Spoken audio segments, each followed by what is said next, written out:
Hello.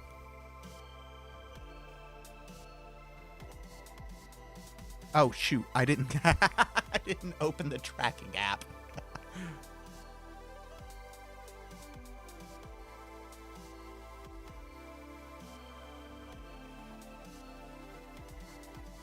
Shit.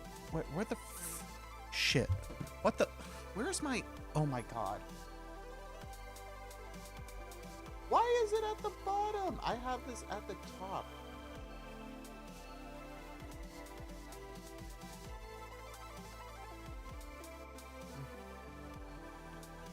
I have the little assistant.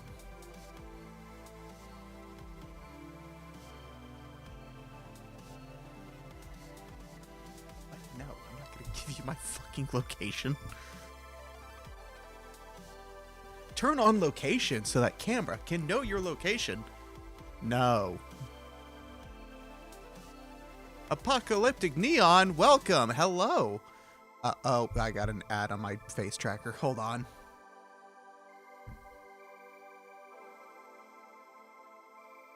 There we go. Now we're good. So, I am actually like 40 minutes late. Finally trying VNyan again, are we? Yes. So, normally what I started doing on Mondays was I'd play games for an hour and then spend the rest of the stream doing tech stuff.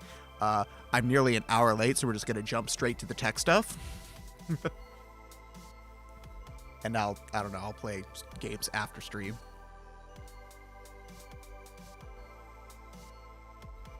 We are... Do I have VNyan downloaded still? I don't actually know.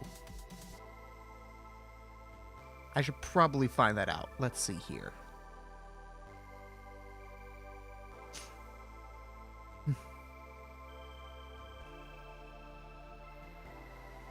do.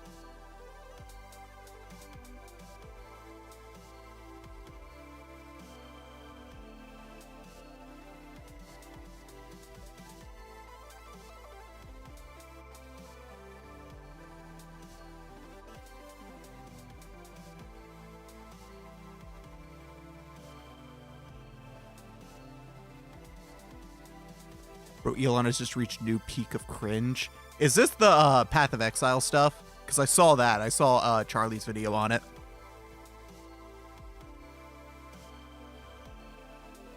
Okay. Wait, what was I fucking... I forgot why I was fucking posting.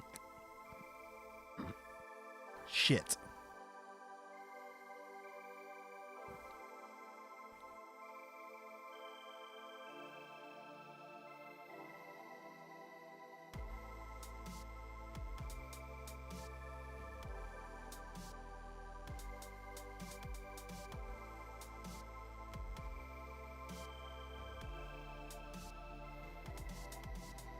Testing out VNyan.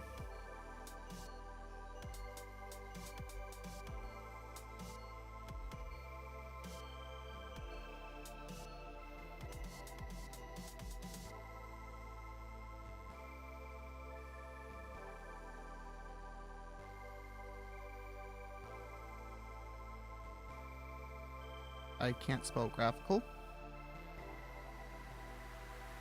VTuber. Oop. V-Sky. Audio. Streaming. Tech.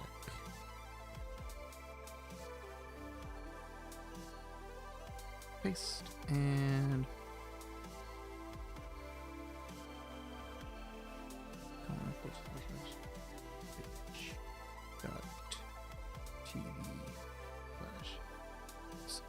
TV /ROGUEREN post. There we go.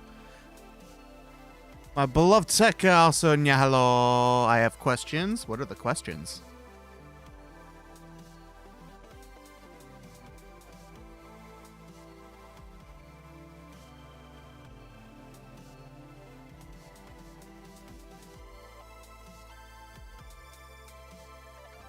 What the hell?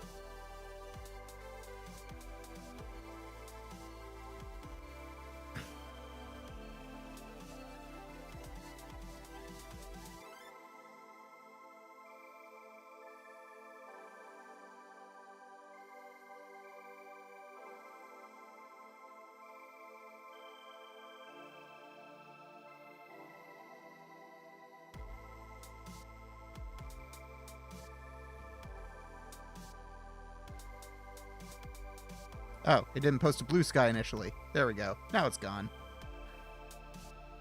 What do you hate about Bitwarden? I want to use a password manager in iOS, but I'm not sure what to use. The design. Yeah, Material U design. Other than that, it's fine. It's the new UI sacrifices functionality in terms of looks. So instead of being able to click the entry on the browser extension and it autofill, you now have to click this tiny little fill button, which is a way smaller target to click. It is way harder to click, which is fucking stupid. They made an option to turn it back to that. The new Bitwarden is Material U, though. Yes, it is. Yes, it is. It's the same design as Material U. It doesn't support the theming. It's only blue. Yeah, the new design is just ugly. It's absolutely disgusting to look at. It's still the best option, honestly. Everything else is either paid or worse.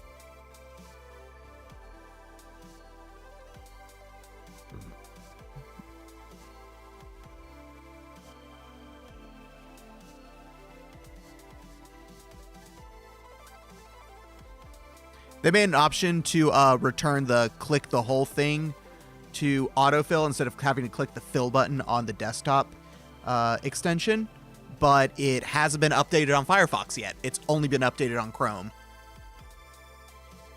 which is really stupid. I don't know why Firefox extensions are so much slower to update, because I still don't have it. I use KeyPass XC on desktop. That is entirely offline, though. On KeyPass XC, if you don't have all your stuff in your file, market share, but they're developing them at the same time. Like, it's a multi-platform development. You should be able to update both at the same time. It only uses Material 3 elements in some places and makes it worse. Just look at KeyGuard. It does Material U well. Yeah, I don't mind the Material U so much as long as you let me override it with colors. So, like, if I can choose to have my background be black, I pick the accent color, and I force all text to be white. That is fine. I still don't like it because it still wastes a lot of space. It is very empty. Just like buttons are made bigger for no reason other than being bigger. It doesn't make it better, just makes it take up more space, and it looks bad. It looks like it's designed by a child, and I hate it. All right, so we have Majima Miku. I didn't pull up my subtitles. Shit.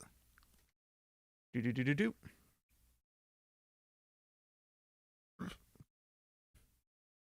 Shit, that's not what I meant to click. Fuck.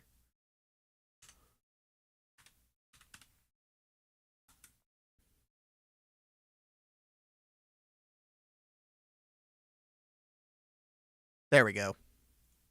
Okay.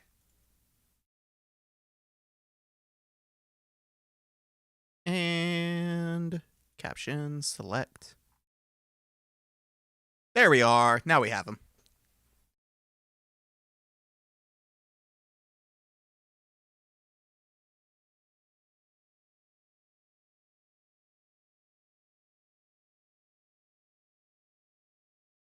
What are the chances I'm going to be a PNG tuber? Fucking do it. Just grab a PNG you like and make some basic edits in GIMP. Just like open mouth and blinking. And make some GIFs out of them in GIMP. And you can use like PNG Tuber Plus and use GIFs. And you can be a quote unquote animated PNG Tuber. Because fuck it. Why not? It's fun. And you don't have to worry about how you look when you stream. What is... Oh, that's the countdown.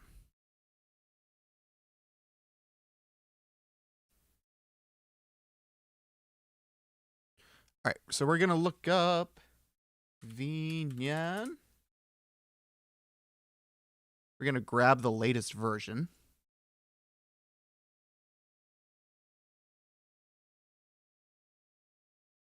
Uh, 1.5.0e.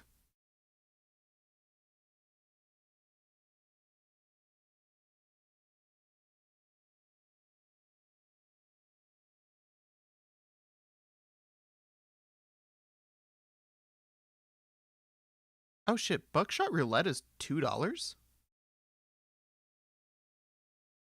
No, it does not compare or multiplayer credits. Ah, shit. I would absolutely grab this on itch because I don't care about the app online leaderboard. I would care about the multiplayer though. The multiplayer part I actually would care about, so I'm gonna have to pick this up on Steam. Even though it costs a little more on Steam. It's $3 on here. On Steam, I think it's like 10.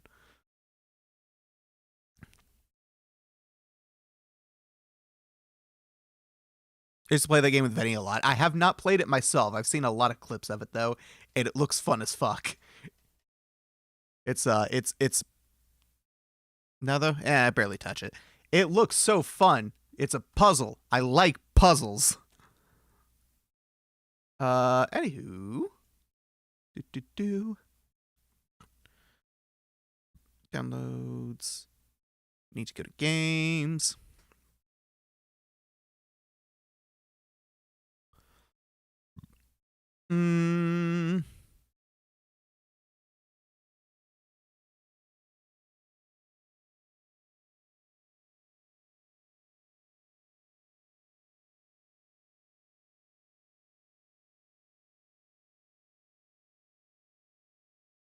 Programs.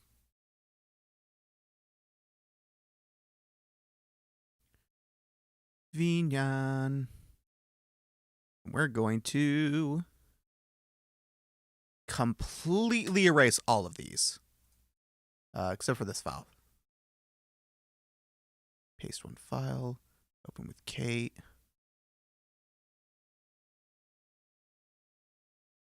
VNyan.exe. Here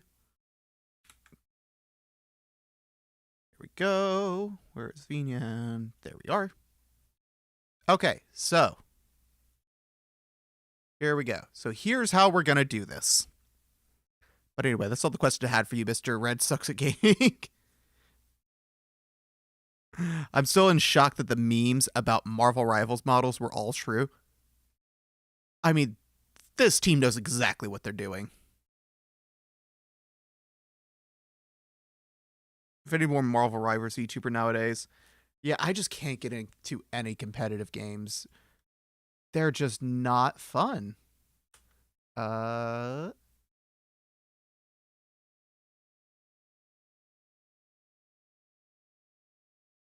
going to extract all that into here. Okay. Now, I'm going to be using a thing called ULSS, which I have installed on Nobara. So, oop. Fuck, accidentally hit the backslash.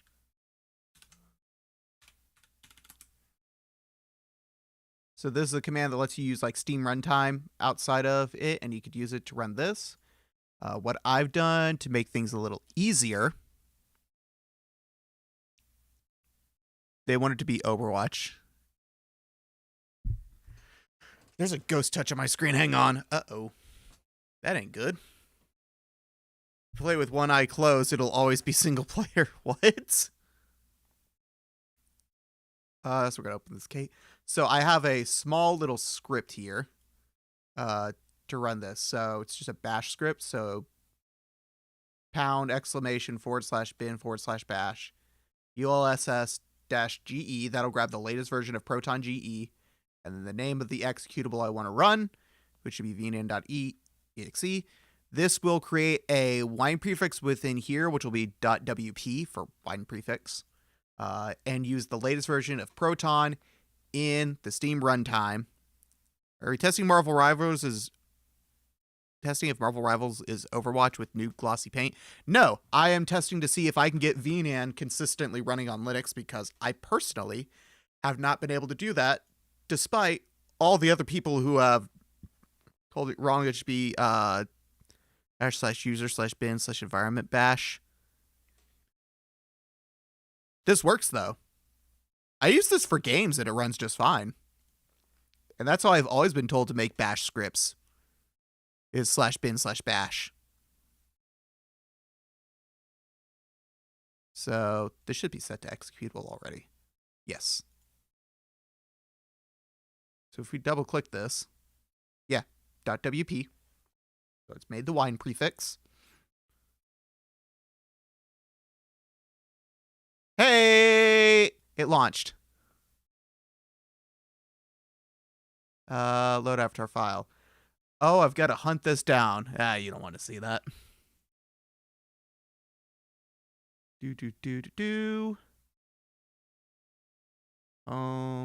Ren.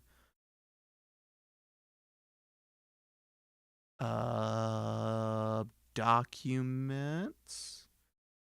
VRM. Renew V5. ARKit. VSeeFace. Fixed mouth.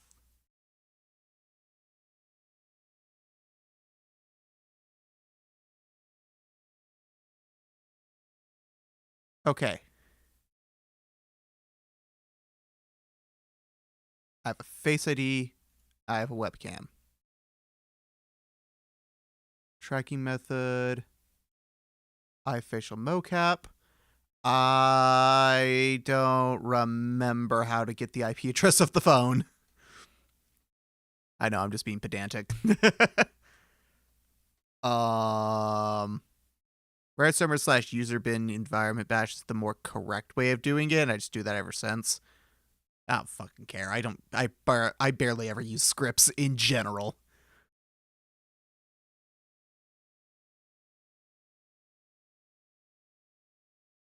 I legitimately do not remember how to get the IP address of the iPhone. I did it once for VSeeFace. I think I've done it once before as well for VPupper when that was still a thing. I do not remember anything past that. How to get iPhone IP address.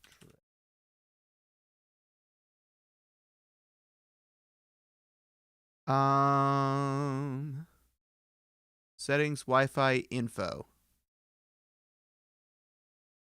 Okay, well, I got to close out of my facial tracking, so that'll break for a bit. So, settings.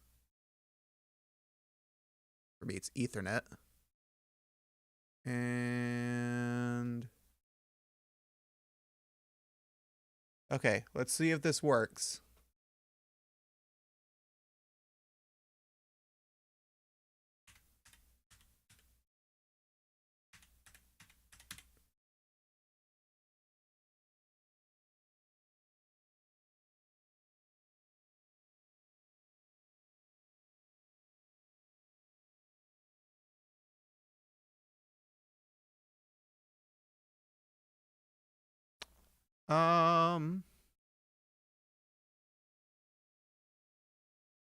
No. Okay, we're going to skip that for now. Okay. Okay. Okay. Skip interactions.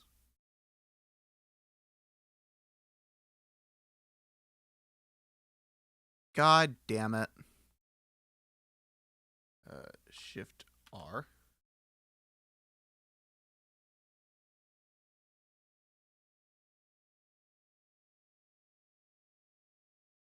There we go. Hello.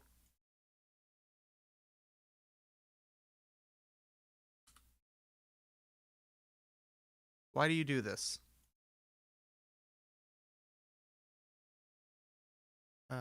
Let's full screen you.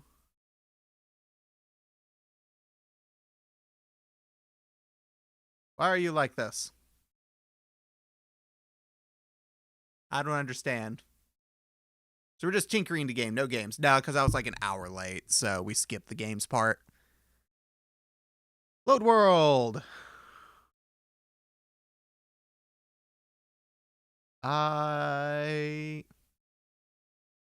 Home. Programs.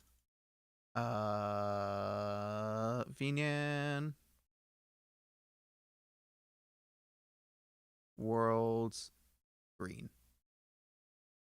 Cool. We have a green screen.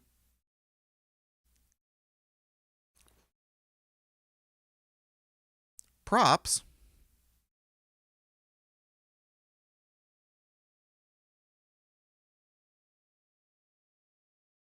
I can have props and shit. I can add pendulums? Why is there a button specifically for pendulums? Monitor. Yeah, it's not doing anything. Oh, what if I... Ma. No? Okay. I'd like to figure out how to get the IP address to work, but I typed it in, I hit OK, and it just did nothing. What's so special about VNyan? These things, like being able to add props and stuff, is way easier. There are also plugins for it. There's this whole node graph for interactions, which is really cool. But at the same time, this is a lot of complexity to add that could very well go wrong. So I tend to not really want to do any of it to begin with. But I want to know the IP address. What, your Android phone? My iPhone. Which I got what I thought what it was.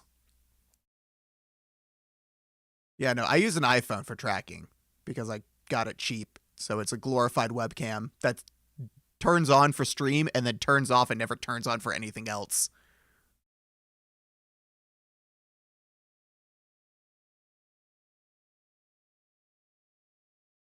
I don't even use Wi-Fi on it. I have it wired. It has something wrong with it where it can't connect to any cell services, but internet and Face ID works fine, which is all I needed. VNyan allows me to use all these channel points because there are no channel points rewards. What are you talking about? Yes, there are.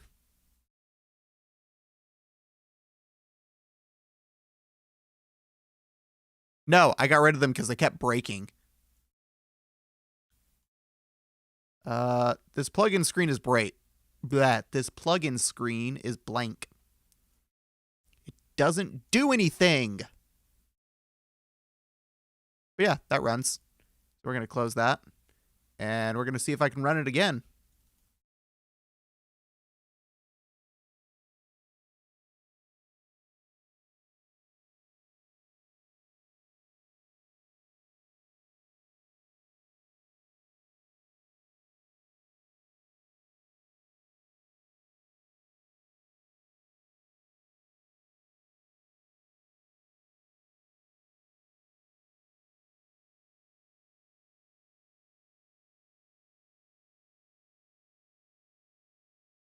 Okay.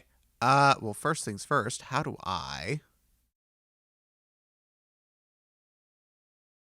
Jesus, they have everything. Twitch, Pulsoid, I don't know what that is. Tiltify for charity stuff, YouTube, Kick because everyone thought that was going to take off. Chatterbait and Fansly. Okay, wow. They are covering all the bases. Okay.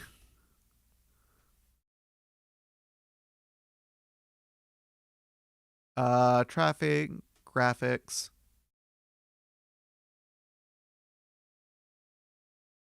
Can you go to a router settings to find a page that lists the connected devices?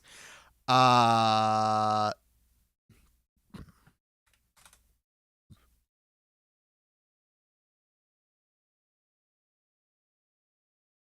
phone IP is bound to be in there.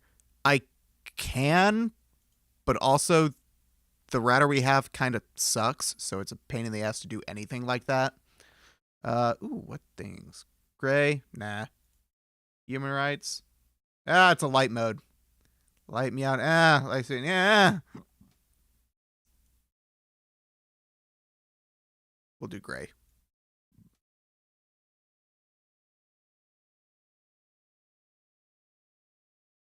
Pulse rate is the heart rate. What? Oh, okay. Do. Wait, I can use NDI? Holy shit. That could actually be really fucking cool. Install virtual camera. Nah, fuck that.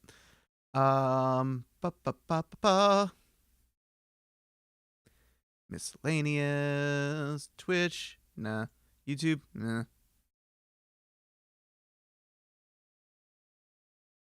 Ah. Oh, but I have to do that for every fucking stream. That's annoying. Kick, because no one gives a shit about that. No one cares about... actually, people do care about Tiltify very much. That's actually a really good one to have. People definitely care about this. What the fuck are you gonna do with Lovin's on a fucking VTuber? I say as there are porn VTubers, so I probably should not be surprised.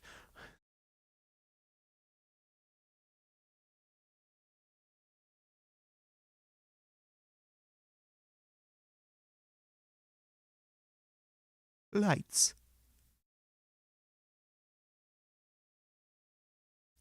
Ability exists, right? Yeah, I thought it's like, what are you gonna do with this? Actually, there's probably a lot you can do with this, considering how their entire VTubers can make their career off of like Chatterbait and Fensley. So you know what?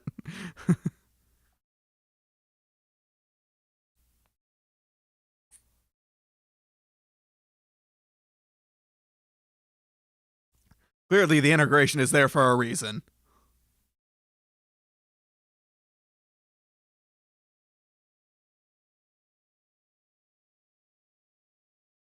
Gestures. I can do poses within this. That's actually really cool.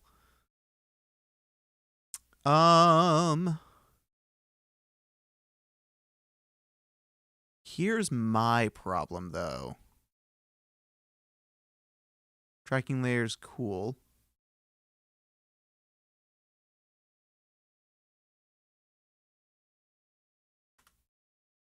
How do I...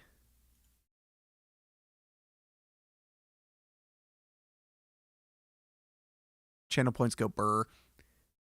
How do I set this as...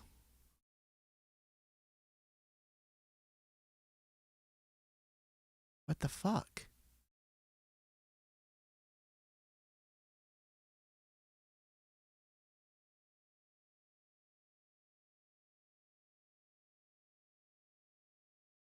Can I not set a default pose?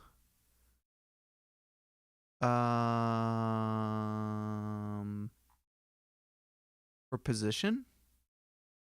Because I load in like the bottom corner off screen whenever I load my model. That's really annoying to have to reposition every time.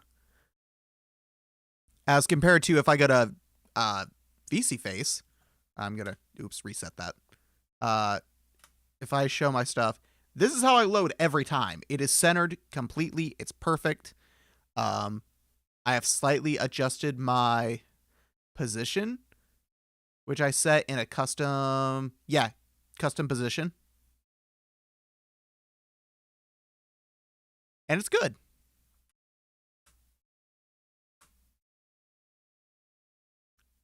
But on this, I don't know how. And it's very annoying. I don't...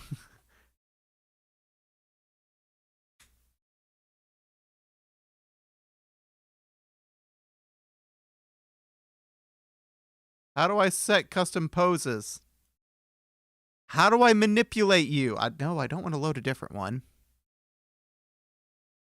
I don't know how to do anything in this. I probably should have researched this some more.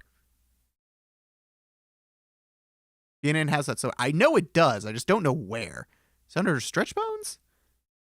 No, that's to add bones to it. So that's to add stuff. This is all to add stuff. This is not to manipulate it. There has to be a menu to let me manipulate the existing stuff. Resources? Ooh. Yeah. This is what makes VNyan so special. Stuff like this.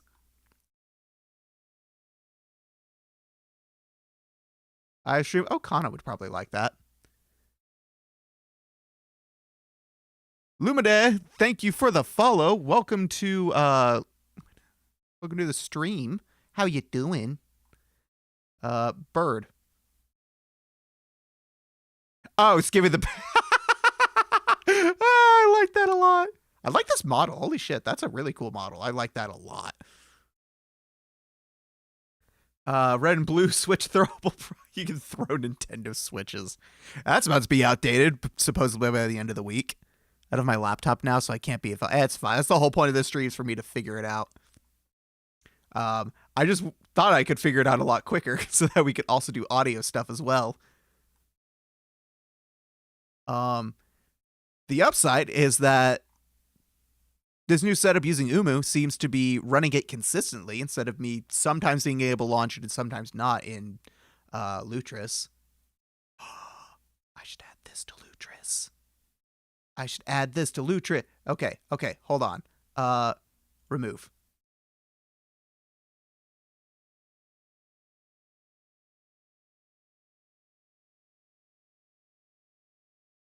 Remove from library. Yeah, that's fine. Okay. Add a locally installed game. Runner Linux, that's fine. Because we're not going to actually add the exe. We're going to add the sh file. Sort name doesn't matter. Executable is going to be in... Shit, I was really hoping it'd be in programs. VNyan run.sh.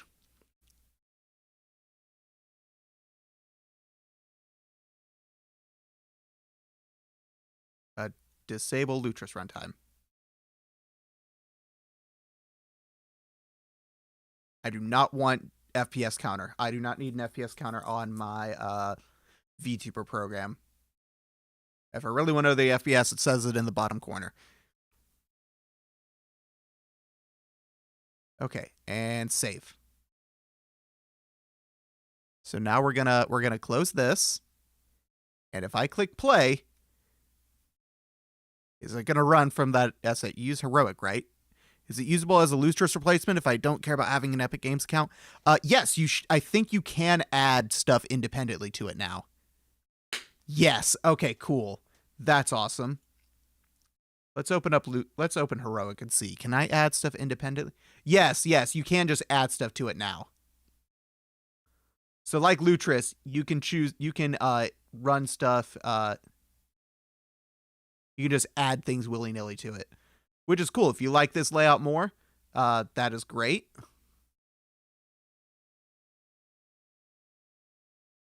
Game not available? What do you mean game not available?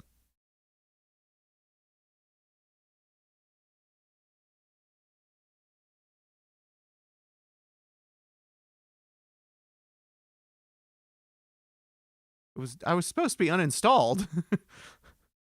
It thought it was still installed, but I was supposed to be uninstalled. I haven't played Yakuza 5 in a while now. I don't need it installed anymore. Is it better? I've heard people say it's straight up better than Lutris. It depends. I actually really like Lutris's layout.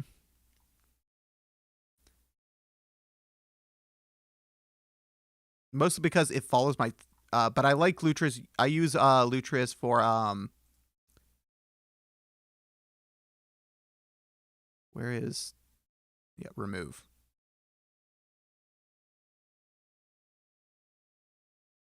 I use Lutris for my independent stuff. So stuff that's not a part of any launcher. So I'm going to, now that I know that this works, I'm going to be filling stuff out a lot more with that. Heroic isn't an Electron app, is it? I don't know, actually. I don't really care. The reason I don't use Heroic for just everything is because I've got so much junk in here. Like, look at all this shit. Most of these were free Amazon games that I got over the years of having Twitch Prime. But I don't anymore because I canceled my Amazon Prime account because this was the only benefit I got from it, were these free games that I never play.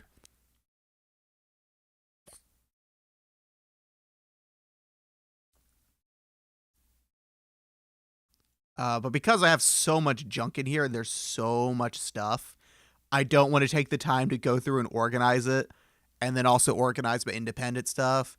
And Oh, so yes, Linux. We're doing Linux stuff. Okay, in VNyan, you can save camera settings and position in miscellaneous settings. Okay. So, woo, hello, hi, there's me. This is about the same, a little bit lower. Camera zoom, alt right mouse.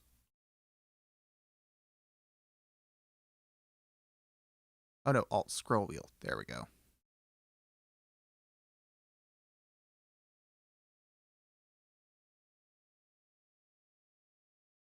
Ah.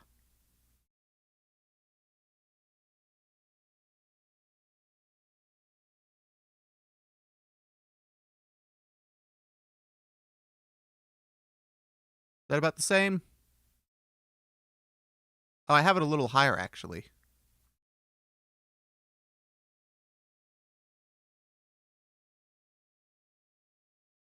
I have about like that. Okay, so in menu, settings. What? Wait, where's miscellaneous settings?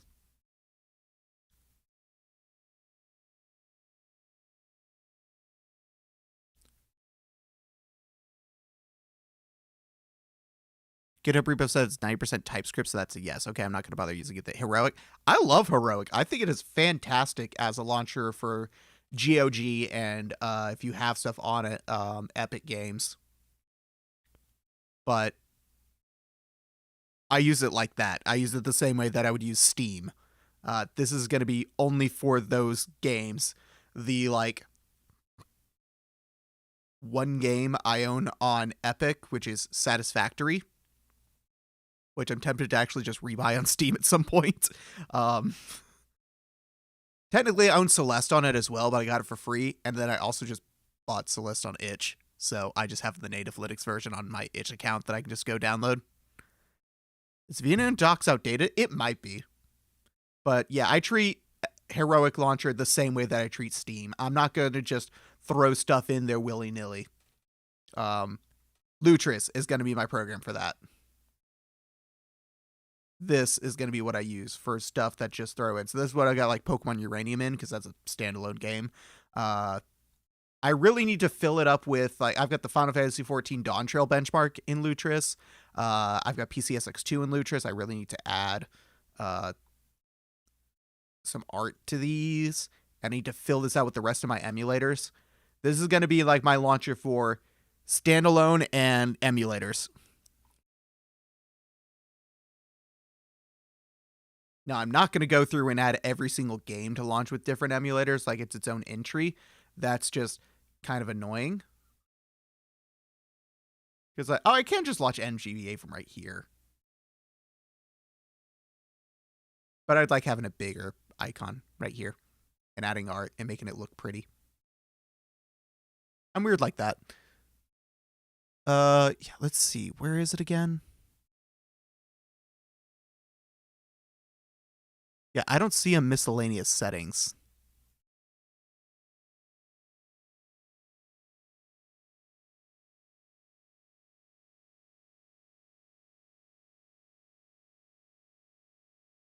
I don't know why I'm struggling so much to find the settings in this. Did I struggle this much with VSeeFace when I first started using it? It's been years, so maybe I'm just so used to VSeeFace now. It's under the miscellaneous category under settings. Menu, settings, miscellaneous. Hey! Save current position.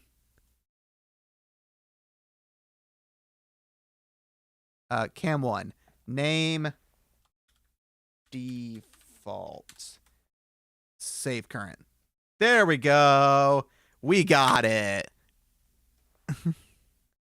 What launcher are you using for VNyan right now? I'm using a thing called Umu, which is a tool made by Glorious Eggroll to use basically the Steam runtime outside of Steam with Proton, without running into issues of Proton not having the Steam runtime with it as well, which using Proton without having Steam runtime can cause problems because Proton was made specifically so to figure out how to use Umu. If you are on something that has it in the repos, you just install it, and the command is ulss and then the name of the exe. I literally just wrote a cheap and simple bash script called run.sh. So you just put exclamation mark /bin/bash, enter, ulss-ge will grab the latest version of Proton GE and the name of the executable. A VNyan doesn't need Steam runtime. It doesn't, but I can never get it to run consistently when I was using something like just Lutris or Bottles on its own. Bottles might have had actually a better chance, but I think I ran into issues with there as well. And this is currently running.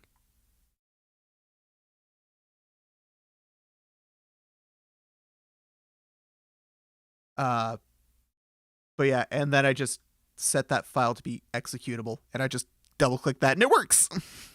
It makes, within the folder that you run it from, it makes a .wp. This is your wine prefix. And it works. I use it for some standalone games and it works well.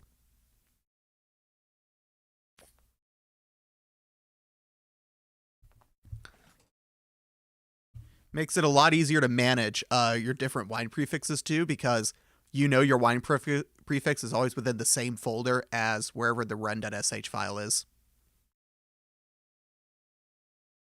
And you can name it whatever. It doesn't have to be named run.sh. I just do that as a default name because I don't want to name it like vnan.sh and all this shit because I'd rather...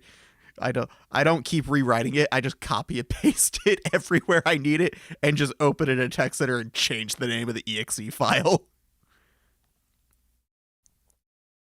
Looks like it's a cool program. I've chatted. I'm in the Discord for the developer of this. I just don't ever post in there because for the longest time I had problems running it. But I seem to be running it well in Umu. I don't know why I had trouble with it. Like people like Ash right here had no problems running it. I think Ransan might have tried to run it at some point and didn't have a problem. He doesn't use it normally.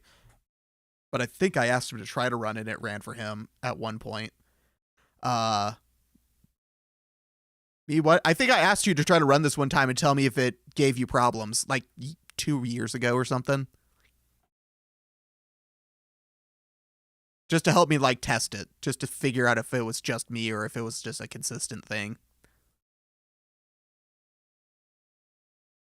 Because it's been at least a year, if not 2, since I last tried this.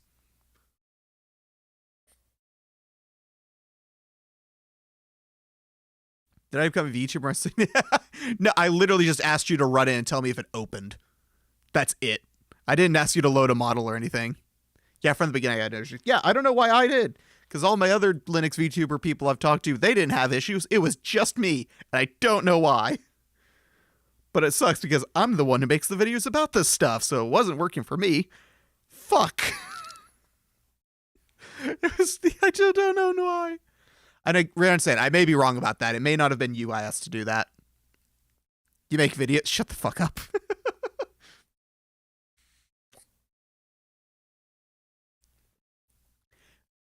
If I had the time to fucking remember to learn how to edit in DaVinci Resolve because I want to move to that.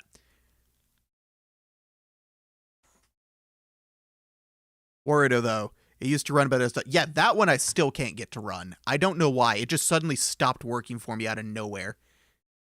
Like, if I open Steam right now and try to run it, because I think I still have it installed. DaVinci? Yeah, DaVinci. I have DaVinci running really well. I just don't know how to edit in it very well. I need to take the time to actually properly learn how to do it. So, like, if I open Steam, we go to my library. I don't have it installed.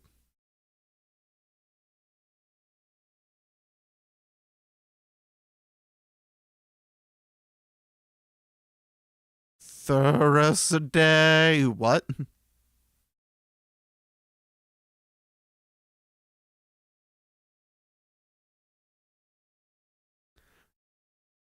It's Monday for you, isn't it? Yep.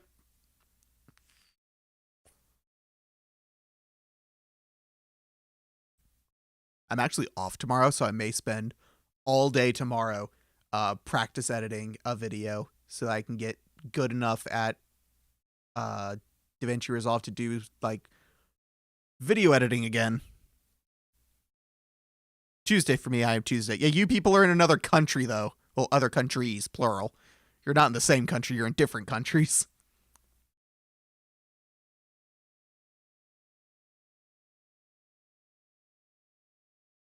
I think that's the same for everyone in the Western Hemisphere now. I don't know. People close to the Prime Meridian might still be a couple hours away from it being tomorrow. Tomorrow you will win the lottery. The future is now, old man.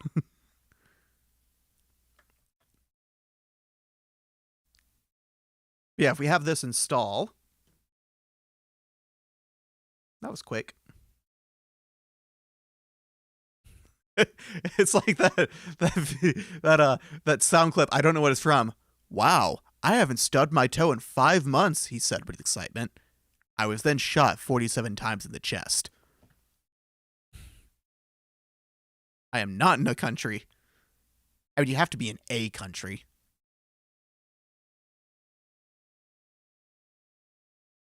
That got dark. Why did I go there? But yeah, if I try to launch it, it does.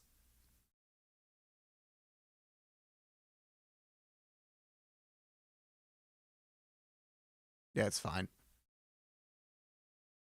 I'm joking. Yeah, it does that. That's what happens every time I try to launch Warudo now. And I have no idea why. I've tried so many versions of Proton.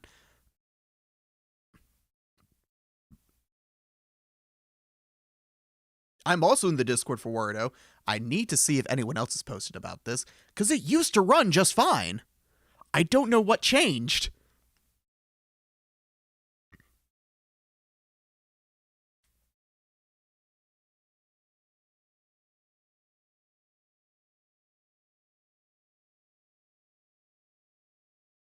Want to see something kind of neat? I figured out that you can add custom art to your game, so I did a version that removes the EA logo. I also did it for Jedi Fallen Order, and I did a different, like, little smaller art because I didn't know you could do that in a normal Steam client, and I found that out, and I did that for a couple games. Like, if I get a we find metaphor, because the one I have in this layout specifically is really oh, I can do it in all games. Yeah. Do metaphor. Yeah, I put custom art on this because this looked cooler than the default art.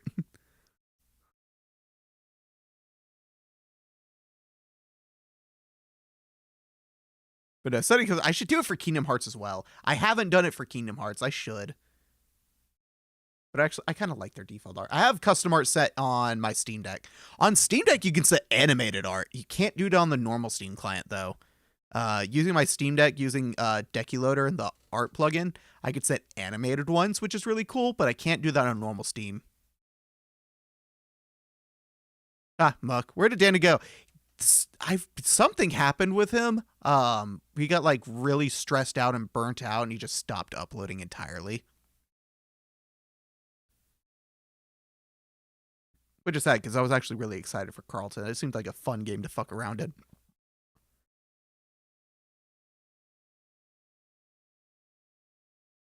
But, I mean, if he's burnt out, I just hope he's okay. That's all.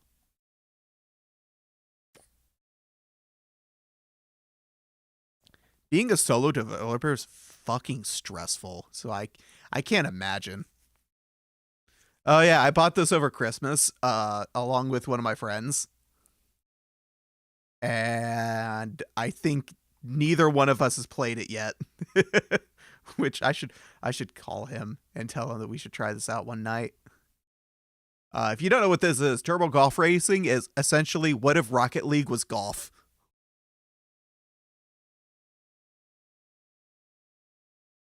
You're supposed to say you went to go get milk, not the truth. Too real. Since Rocket League went exclusive to Epic Games, and fuck that. Yeah, this is what if Rocket League was golf. The thing I'm scared of, though, is that the buddy I got this with is like super high ranked in Rocket League. Like, he will do tournaments and shit. I'm scared he's going to get that good at this, and then I won't be able to keep up.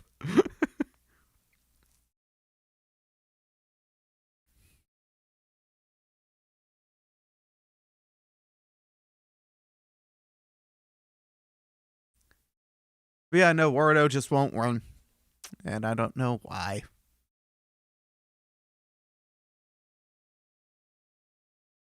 But this does work consistently. I can launch it each and every time I click play.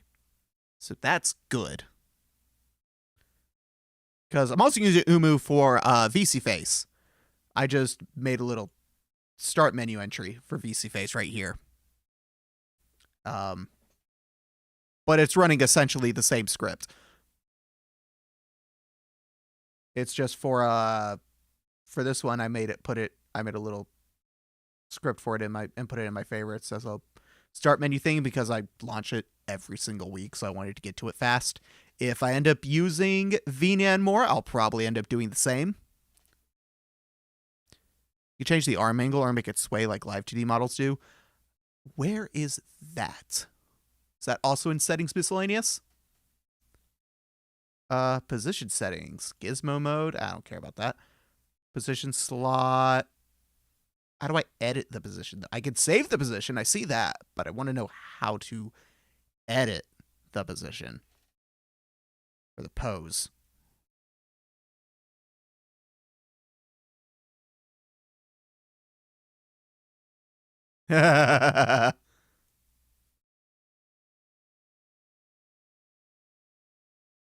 Oh, it only affects my bangs. It doesn't affect the ponytail in the back. That's weird.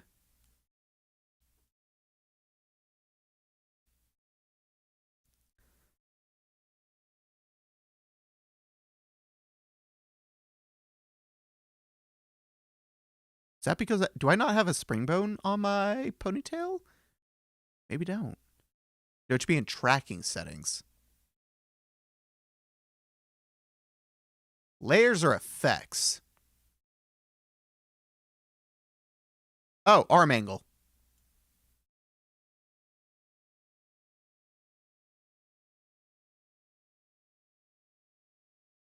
YMCA. YMCA.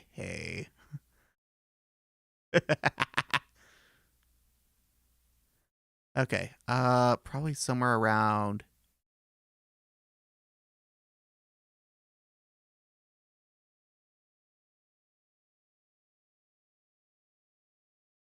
78 works.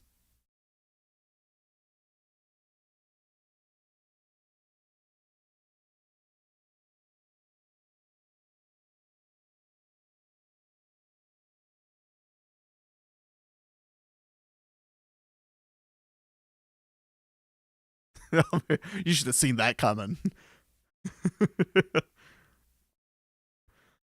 All right. Well, this is decent progress on this. I'm probably going to have to read through documentation to really figure this out and come back to it, which that's kind of annoying. But I do know this works, which is awesome. So for our next thing we're going to do, so I've been doing this for what, an hour? Yeah, just past an hour.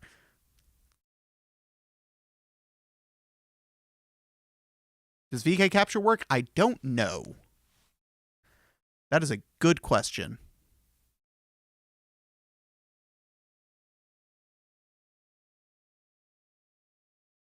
That would be a yes. I'm not going to keep the capture, though, because that's not the one that's tracking.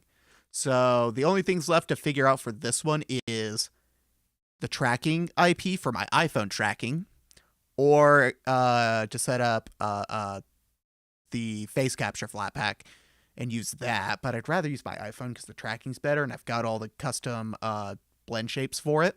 So I'd rather use that. And that's just going to have to be fucking around with different numbers in the IP to figure out which is the right one. Do you know what an RMS amplitude means? I don't.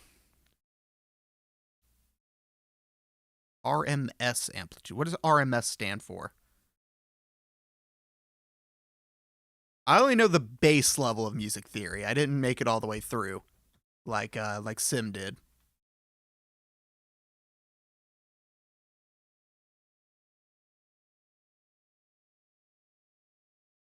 Can't you see your tracking IP in VSeeFace setting? Maybe? Let's see here. Come here. Why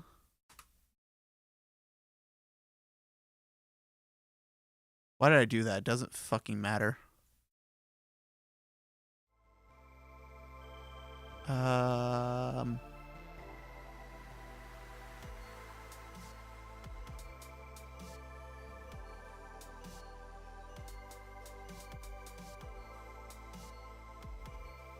Summon Simmer, I have questions. Good luck with that. He also mods for our mutual friend, Kalis Varsat, who streams Minecraft stuff on Mondays, so he's probably over there doing that.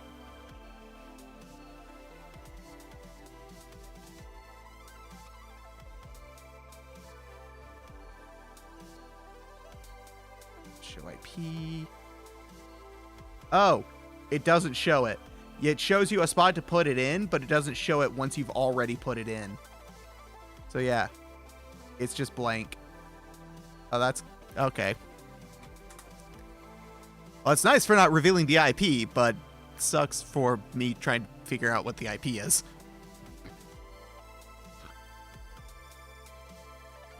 That said, I don't think revealing that IP would matter that much, but better safe than sorry.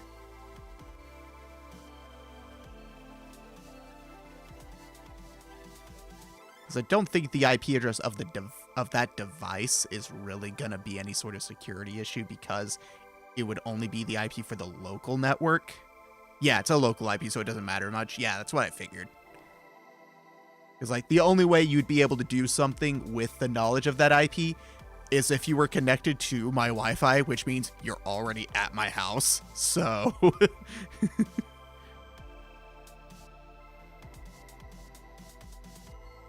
Everyone has a 192.168.1.xx or 10.0.0.xx. I haven't seen that second one. You probably would also want to make it a static IP. I think devices are a static IP, but like your IP for your internet is a dynamic IP, so that'll change every time you reset the router. But I think devices are a static IP. There are a handful of ISPs that will give out static IPs, and I think the benefit for that is really nice if you're a business. You can do some stuff with a static IP that you otherwise wouldn't be able to do. But for the everyday Joe, a static IP makes no sense.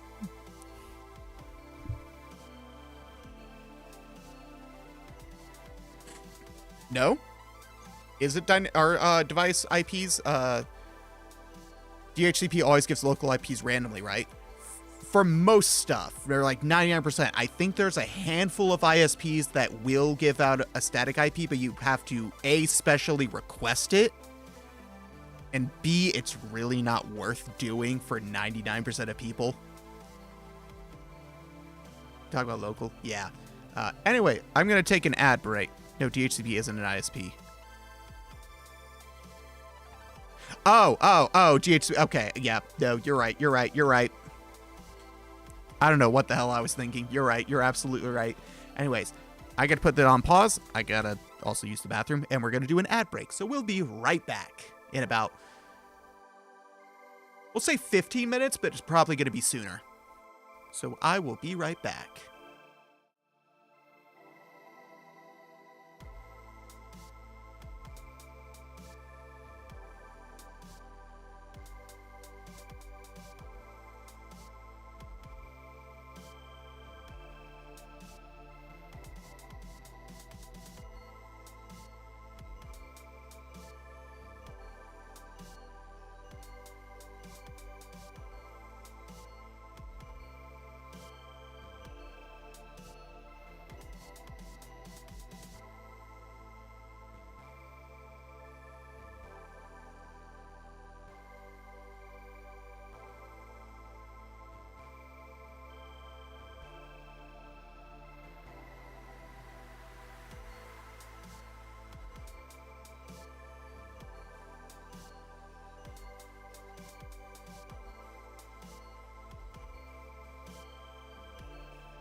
we're back.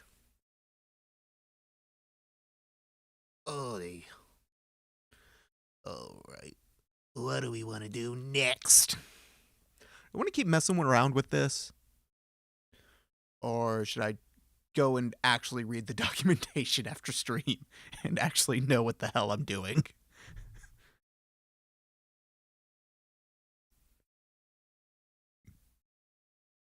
And my cat is here. Hello, cat.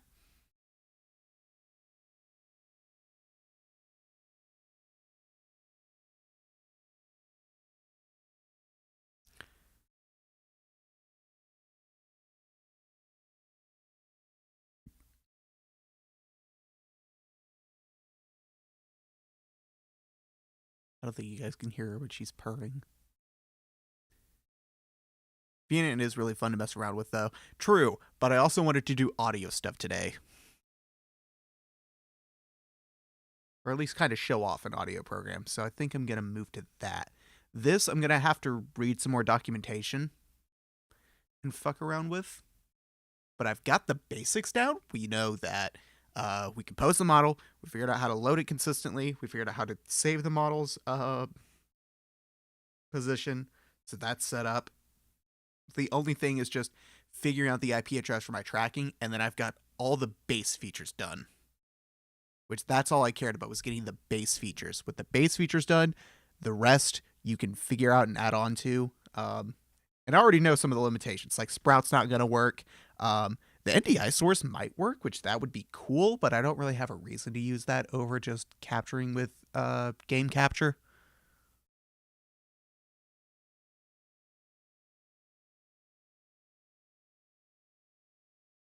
But it's neat that it's there.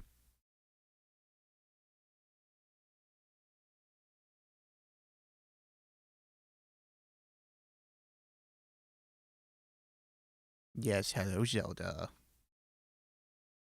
You precious little bean. Ooh, precious bean.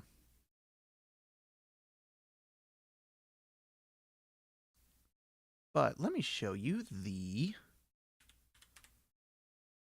Oh, wait, no. This is the thing I found. So I got the Flatpak to actually install right this time. I don't know why I was struggling before. But this app will let you have virtual outputs managed in a GUI, which is super exciting. So if I go and grab this, oh, not that, no.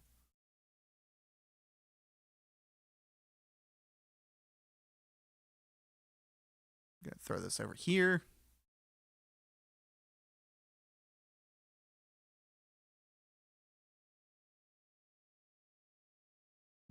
Where did it go? There it is. If we go to my patch bay, I will have a source called... Wow, these are all mixed the fuck up.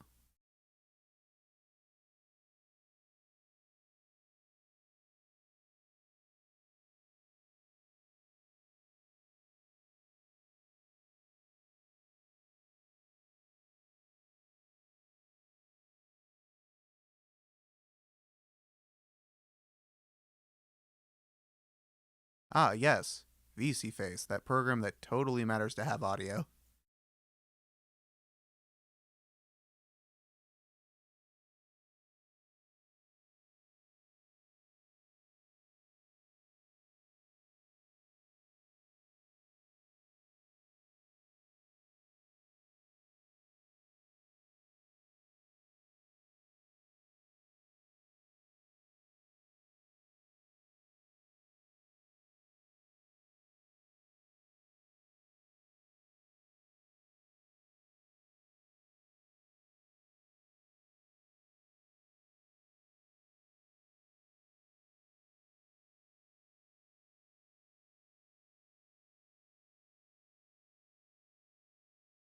What the fuck?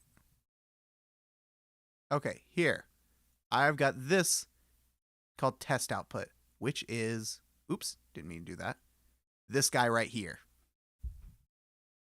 I want to set up a GTK theme on your system, so Older GTK games don't look horrendous. This is I have to do some stuff to get it to read. It's not reading the theme correctly. It's kind of is. It's got the Breeze icons right here.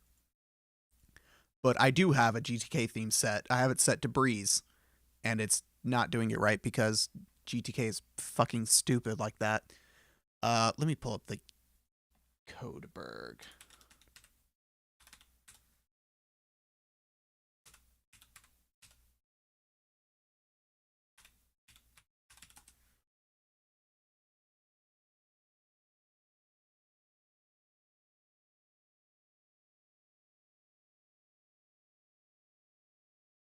What are the steps I got to do?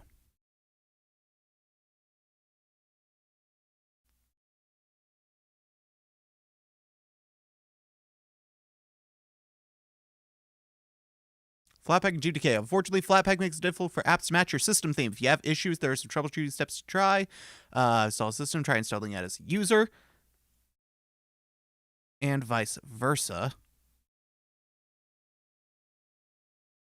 Let's see, how do I have this installed?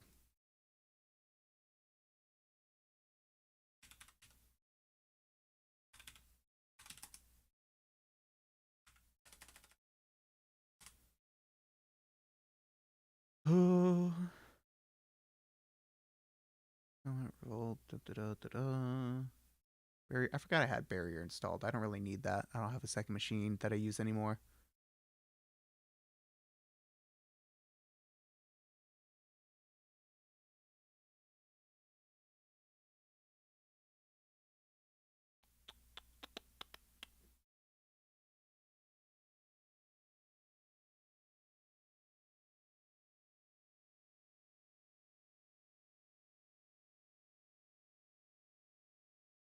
Don't dismiss.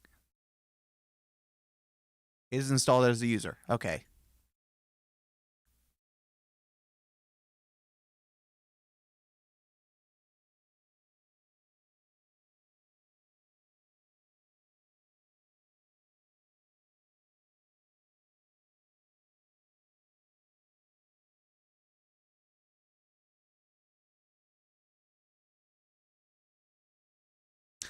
Oh. Okay, let's check that. Okay, so let's do...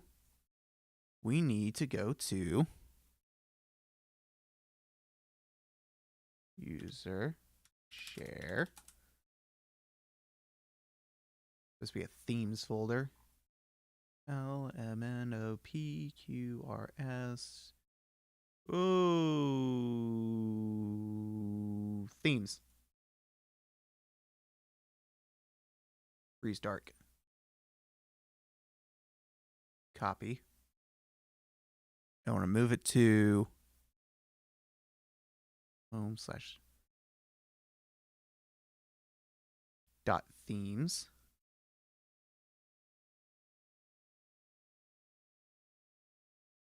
Paste one folder. And local share themes. Local.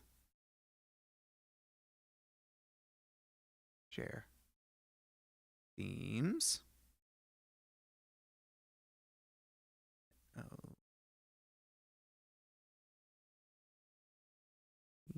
QRST. No themes folder. Create a new folder. Themes. Paste.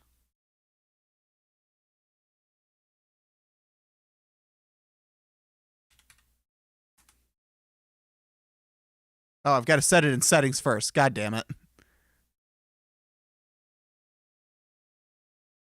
Use AdWeb GTK3 installed. It's ported GTK4, GTK3 apps. Older apps look right. This is a new app. This has been very new. This is like version 0.1. So let's go to...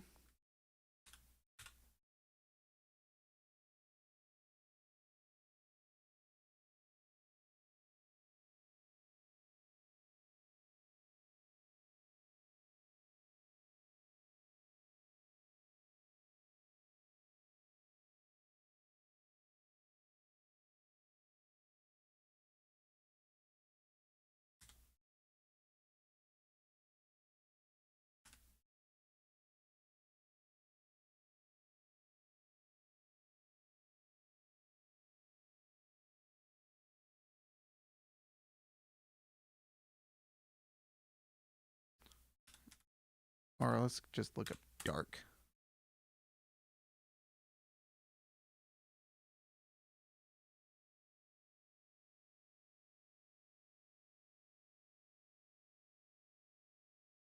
Yeah, redstone has been my go-to for GTK themes usually. Let's set it to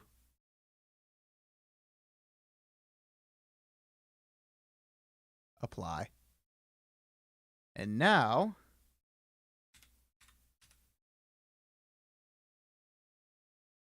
does not read it. Fuck. God damn it. They did all that copying for nothing.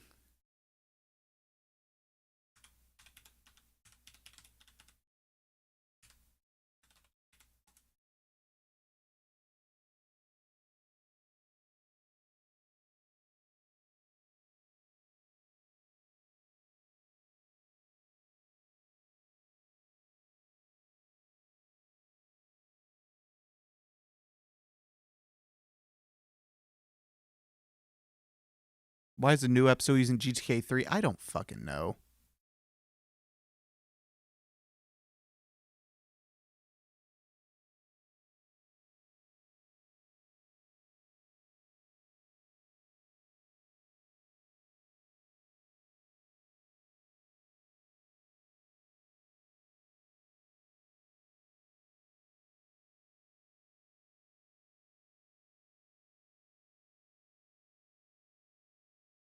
God damn it. I've got to do it from the terminal.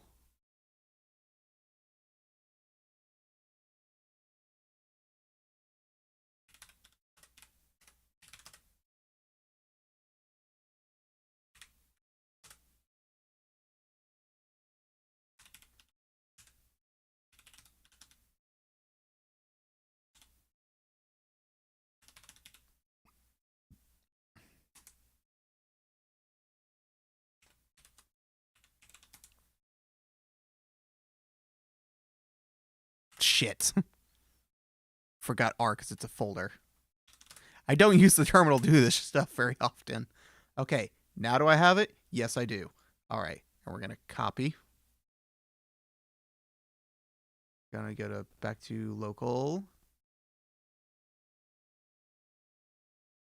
EFGHIJL. Local, share.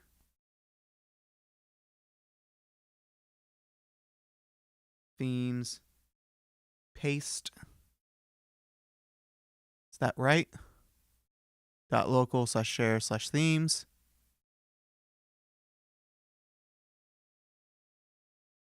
Oh, I have to do this.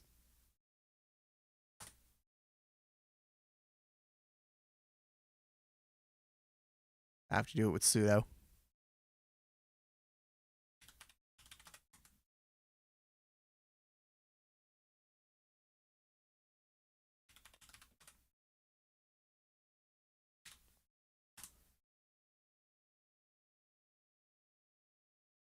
I could have just used flat seal for it.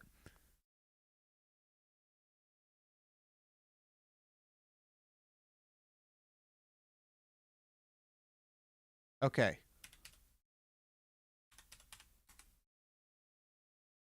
I didn't set it in the settings first.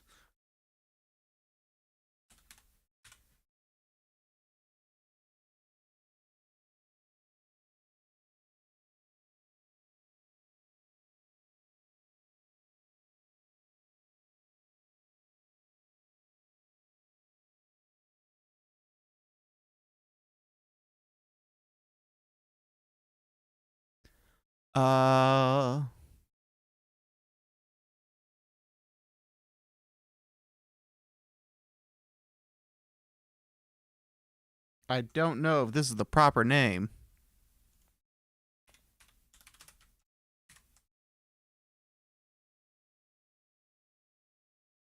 God, Flatpak override GTK theme equals theme.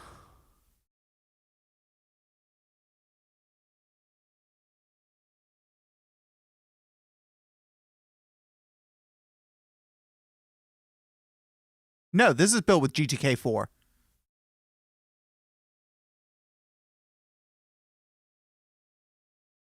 It says right here, Sona's Mix is built with GTK4, which not all GTK themes support.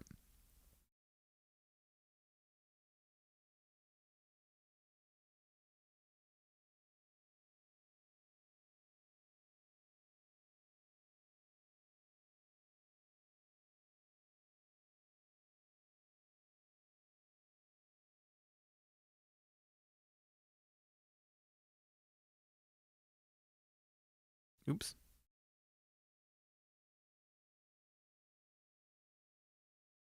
See if this works. Window. Oh.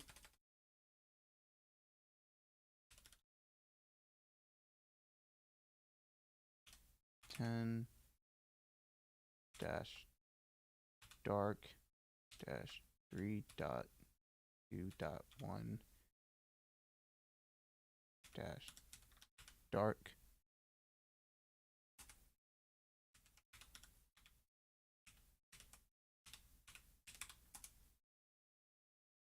And now... Nope. Motherfucker. I hate GTK so much.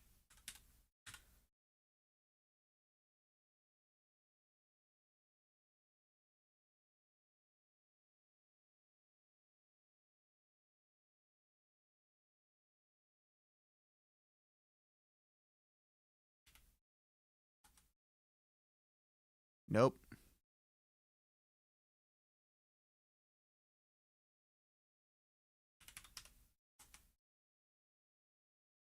Nope.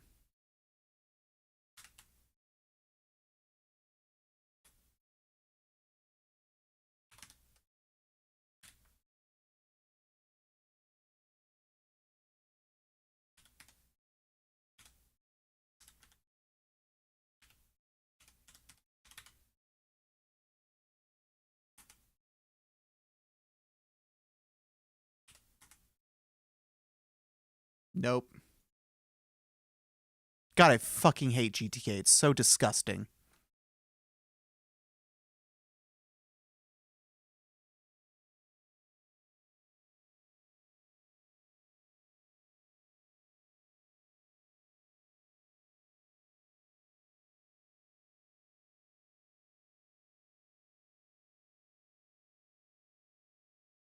That was just not reloading the theme because it's running in the background after being closed. No, it's not.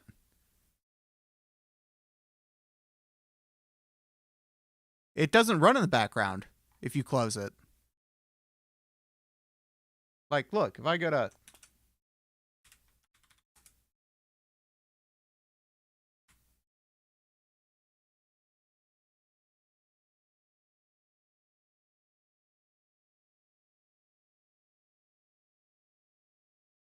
See, it's not there.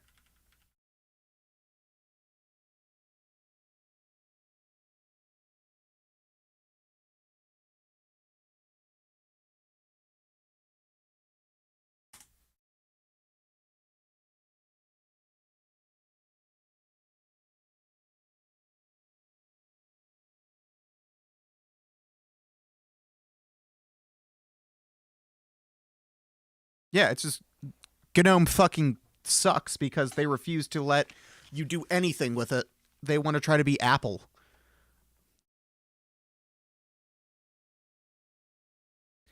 Which I hate. I don't like technology telling me what to do. I am the admin. Do what I fucking say. I am the final say. I don't care what you think.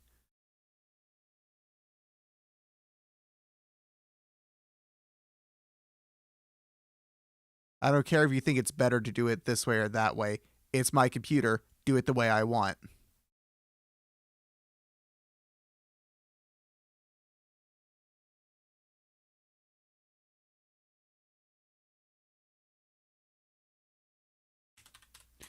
Anyway. See, as soon as I open this, this pops back up. This is my virtual device I have in it. But we have this. This will let you make virtual devices. And you can name it whatever you want. So this is going to be... We'll say Mic OBS. And now this is renamed Mic OBS. I'm not going to actually use this.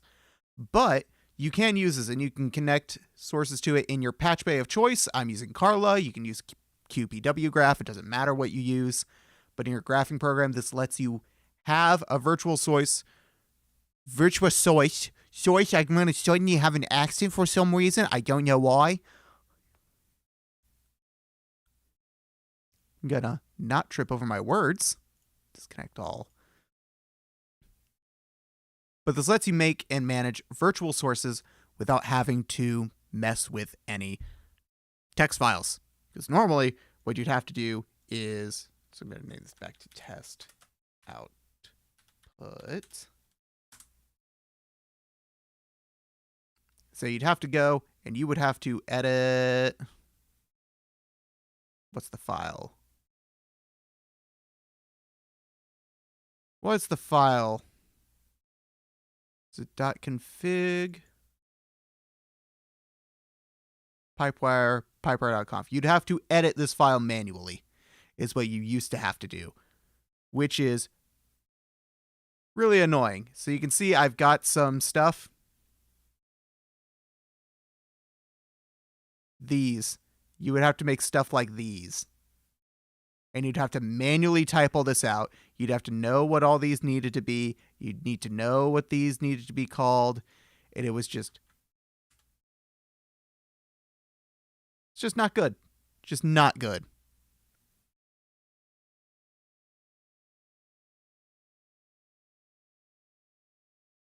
Hi, Bugs. Yeah, what's up, Knack? Now, I've already done it, and doing it that way will make those nodes be permanently available every time you load your graph, which is good. If you constantly use them, which I do. I do use these absolutely constantly. Or you can set it up in Sonos Mix with all your virtual devices you need, hook them up as you need in your graph, save this as a preset, and then just have this open in the background. Just minimize it so you can have your virtual sources. Which, honestly, that's not that big a deal. Having one more app minimized, which takes up basically no resources, is not that huge a deal. Yes, it's another icon on your task manager, which might be annoying to some people, but would you really rather do that versus having to type all this? Like, if you want to do it this way, by all means, go ahead. But I think the trade-off of not having to know how to do this shit and having to keep that minimized instead is significantly easier for most people.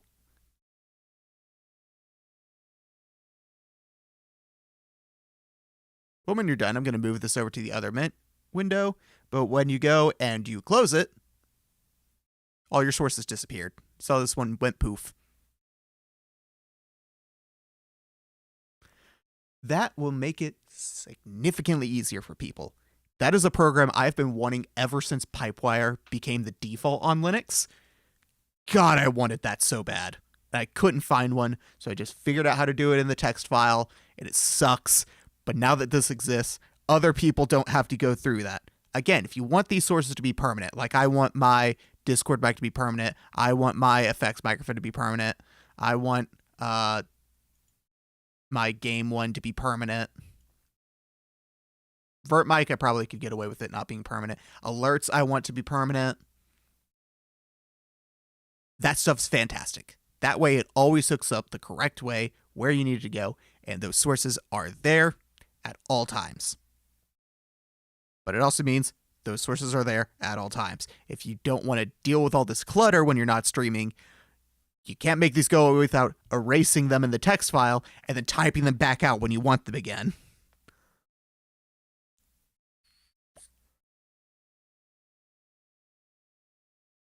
Which is, it's kind of annoying to do that.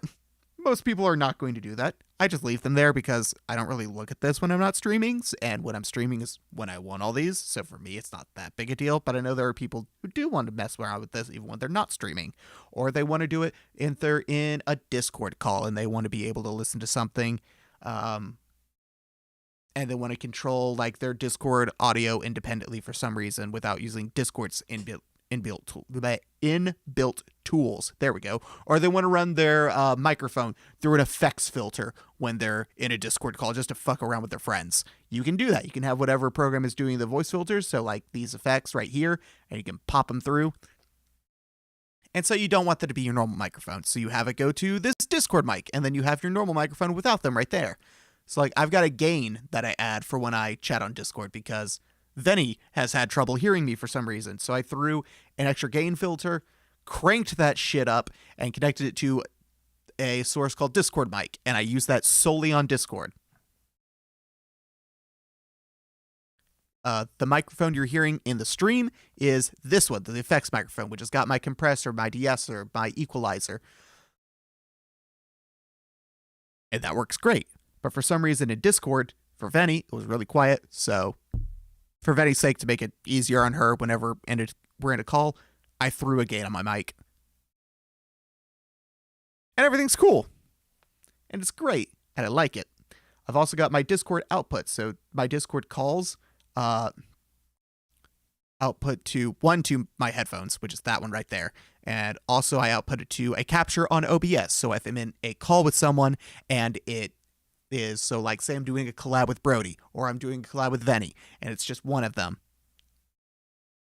I can independently control their volume separately from everything else, which is really nice to have. I can just do it in OBS. I can add some effects to them in OBS. Excuse me.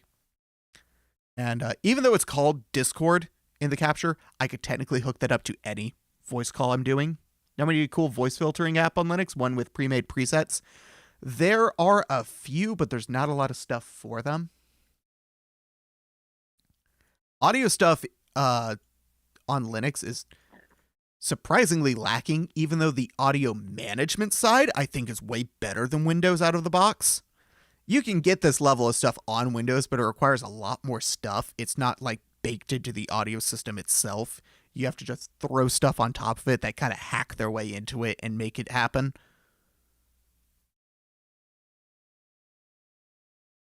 But as far as like audio programs, kind of lacking, not gonna lie. Which is sad because this is a fantastic thing to have.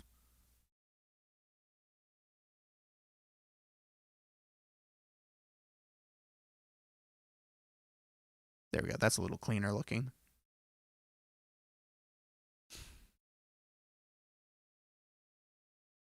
But that's how I do my audio. And that is a piece of software that I wish I had years ago. There was a problem with it. Initially, I was using the app image because I couldn't get the Flatpak repo to install it because they're not on FlatHub yet. They're going to submit it to FlatHub. They just haven't done it yet. So they have their own repo. And for some reason, their repo wouldn't install. So I was like, okay, you know what? For this, I'll just use the app image. The app image had no background. It was just floating text. All the buttons worked. You could click where the title bar was supposed to be and drag it around.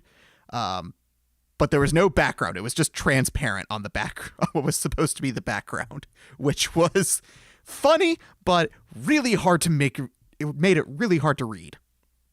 Especially if you have, like, I have a light background. Oop, if I go back over here. Jesus. If you have a really light background like I have, it makes it kind of hard to read. Granted, my previous background was not this light. I just changed it to this because Miku Majima is absolutely hilarious. Easy Effects is very powerful, but I have no idea how to do anything with it other than like noise gate. Same. You're supposedly supposed to be able to put effects into it, but it's mainly for just making your mic sound good. So stuff like compressors and equalizers and that sort of stuff and noise gates. That's all it's really meant to do. there was a thing called Lyre or Lyrebird, Lyre bird, but it's archived. It isn't developed anymore. So who knows how long that's going to keep working unless someone wants to pick it up. It's on GitHub though, so someone could very much pick it up and fork it and continue the work on it. But it's been Exoskeleton. How you doing? Welcome to the stream. Welcome in. We're talking about tech stuff. I'm talking about audio management now. We were messing around with VNyan on Linux and trying to find a consistent way to get that running, which I did. I did run into a little bit of a wall of trying to get it to see my iPhone, but I think that's just me not remembering how to find the IP address that I need. Because I've done it on VSeeFace, and I've completely forgotten what it was after I set it up. I have not touched that setup since.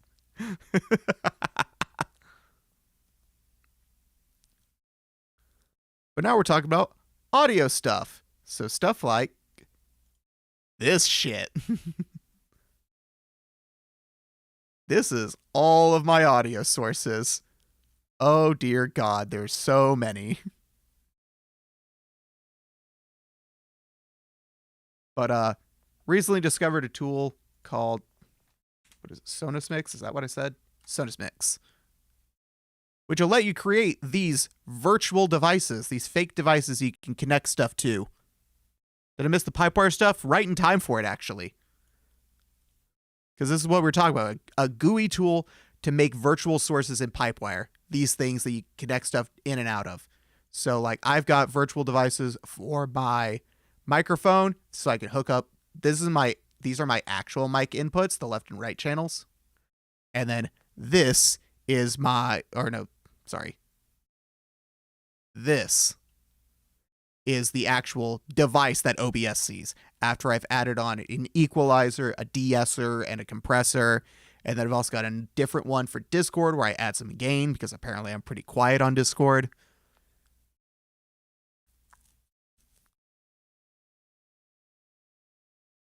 I've also got a source for my game capture that goes straight into OBS, but I'll tell a game to connect to this one instead using, what's it called? Pulse Audio Volume Control, which opening that causes this nightmare of a thing to connect. I never do anything with that directly, so I just kind of shove it off to the side. And this has turned into absolute spaghetti. But this guy lets me choose like different things I can tell it to output to different devices. These are my list of virtual devices.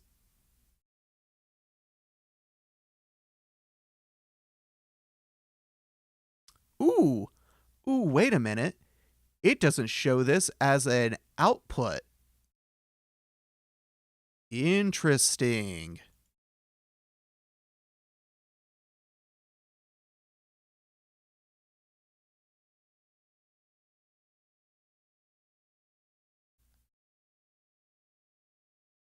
Oh, you need to connect these within the actual application.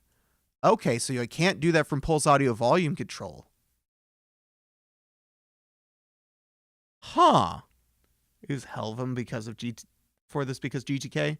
I've been looking for something like a SteelSeries GG for my Steam Deck, but I found it easier to set up dual boot. Heresy, I know. Yeah, I will never put Windows on a Steam Deck. Just because Steam Deck's meant to be a game console, and SteamOS does a better job of acting like a game console. And that's literally the only reason. If you want to play the games that need competitive anti-cheat, you're better off just having a desktop for those games anyway. Just because you're probably going to want to play those with a mouse and keyboard. So a handheld console doesn't make a huge amount of sense. But Helvum has been updated in almost a year too, I think. Yikes. But then again, there are people that absolutely love playing with gyro aiming and using the touchpads. Personally, I can't stand gyro controls. I hate them. I always end up looking straight up at the sky or looking straight down because I don't hold still when I'm playing games. But I also don't really play a lot of shooter games in general, so it's not really a big deal. for me to have gyro. But yeah, but this is interesting. So it turns out I can't connect to this test output source within Pulse Audio Volume Control, which is what I usually use to tell my games where to connect. I will need to do it within this. So say we'll add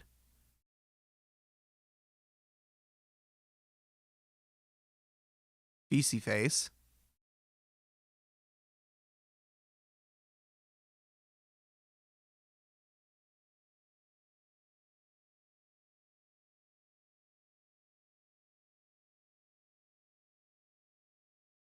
Test output. VSeeFace. And does that hook them?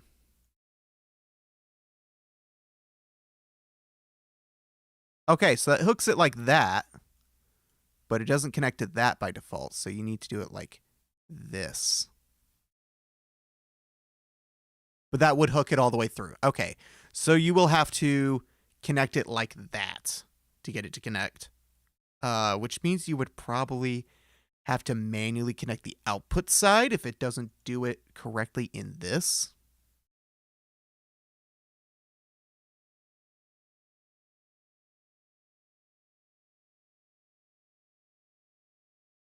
Oh, is that? Oh,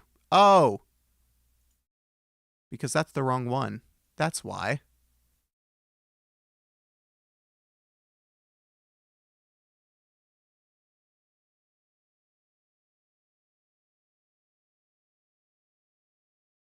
Okay, hold on. Let's disconnect.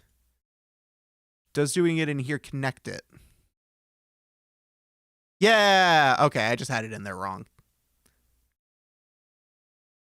So yeah, so you can do this. Wait, no, their Git has activity, so there has just been a build at that time. I've inadvertently started using the deck because I got it as a gift for my wife, but it was collecting dust. If you curve QPW graph, it's just like Helvium, but you can save your setup and minimize the system tray. I do know of it, yes. Ash, I would be shocked if they don't know of it. No, I have QPW graph, but I don't really use it because I am using Carla, because Carla lets me add in Jack effects. Jack is an audio system that's meant for more professional workflows like DAWs and music production stuff. And there are some audio effects that are exclusively for Jack. And QPW graph can only really do Pipewire, and I think Pulse Audio stuff bridged to Pipewire. But even though Jack stuff can be bridged to Pipewire, I don't think QPW graph has support for adding them. It can see them once they're already added, but I don't think you can add the plugins within QPW graph. So like I have a little add plugin thing, and that'll give me a window with all these effects that I have installed. Some of these are default, but like these CAF ones I installed myself.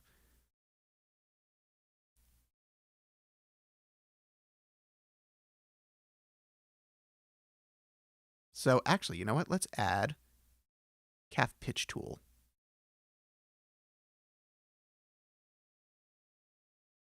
Let's see how this goes. This may sound good, this may sound like shit. So we are going to I'm going to go silent for a minute.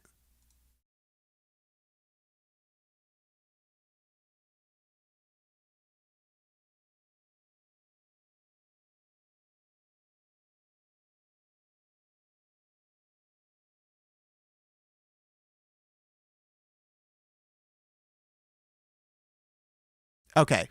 Should be back. Am I? Yes. I believe I should sound the same. But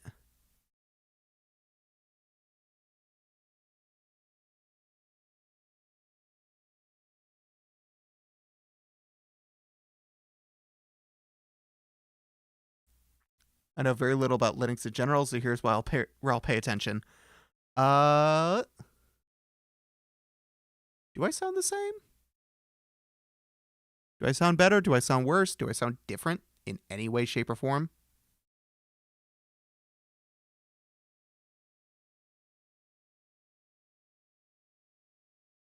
What if I turn this up? How do I sound now? I can't hear myself, so you'll have to let me know if it sounds good or not.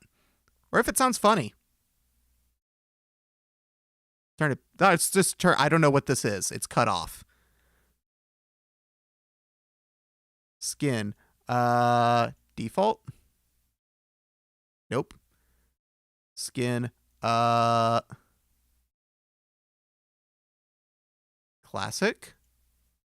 Nope.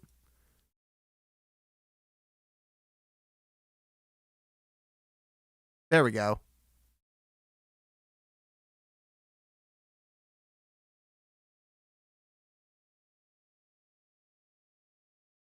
Three band EQ. So this make me higher pitch? There's noise. Can you understand what I'm saying though? Is it changing my... That's tune, not pitch.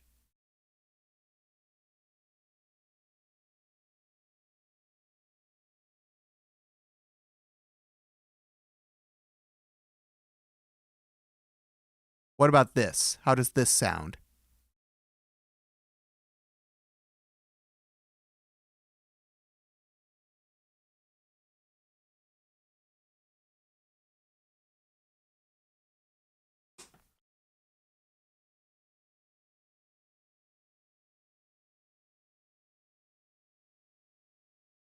Is it funny?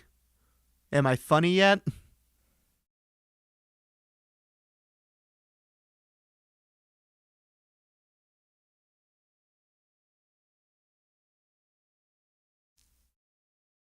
I have absolutely no clue what this sounds like. How about that? Is that better? Is that worse? I'm going to have to watch this back to know what I sound like. Still has noise, but less. But is it affecting my voice any? Or am I just sounding exactly the same, but with something in the background?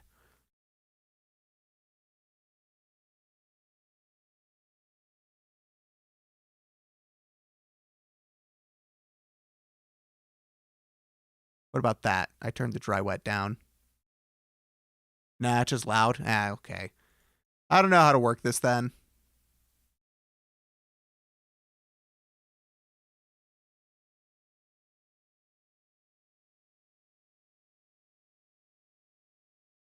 I tried.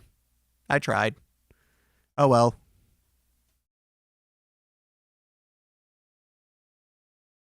I did what I could, but apparently I didn't do it well enough. Just louder or quieter. Aww. I was supposed to change my pitch.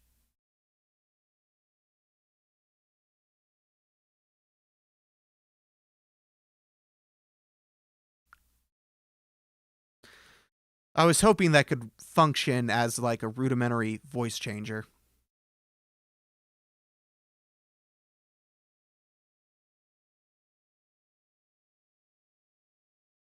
But clearly not. Clearly it was not gonna do that. That sucks. Oh well.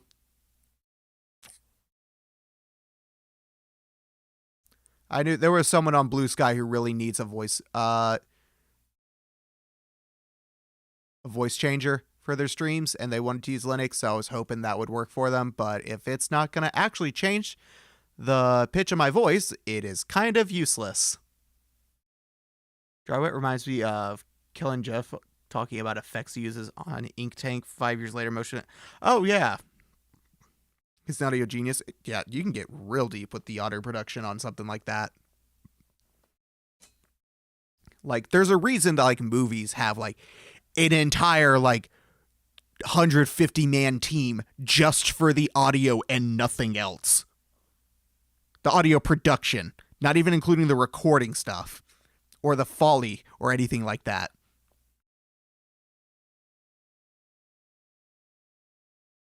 Foley's really cool, actually.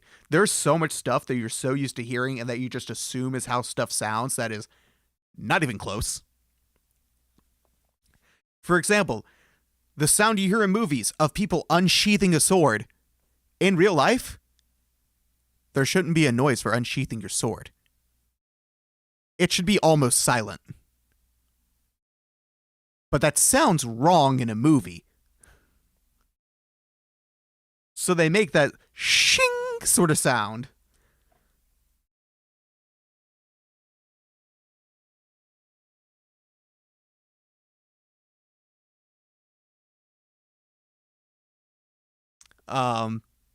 Monty Python has made jokes about some folly stuff, so they'll use like coconuts for like galloping sounds. Usually on something hard. Do the. I have no idea if that's being picked up or not. Is it?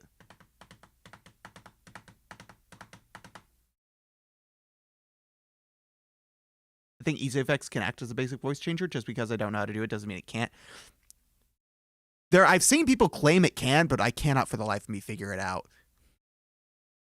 It is Vagrants. How you doing? I haven't seen you in a while.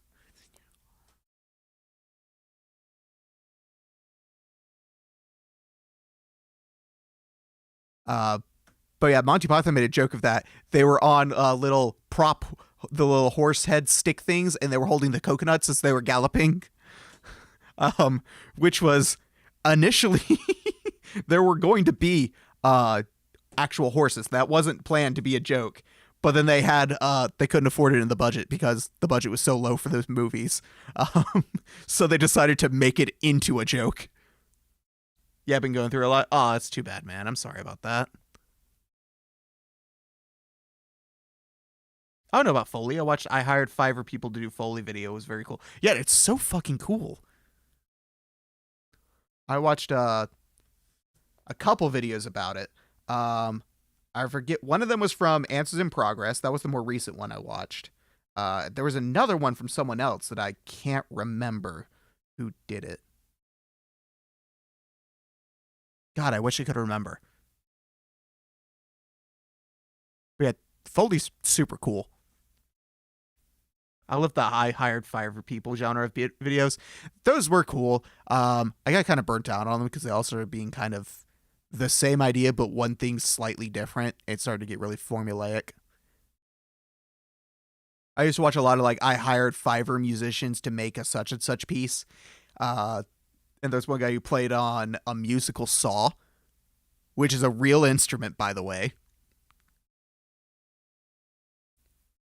And it sounds really fucking cool. You bend a saw and you rub it with a bow like you would for a violin, and how much you bend it determines the pitch. Connor Dog Virginia got me into yeah, CWVA.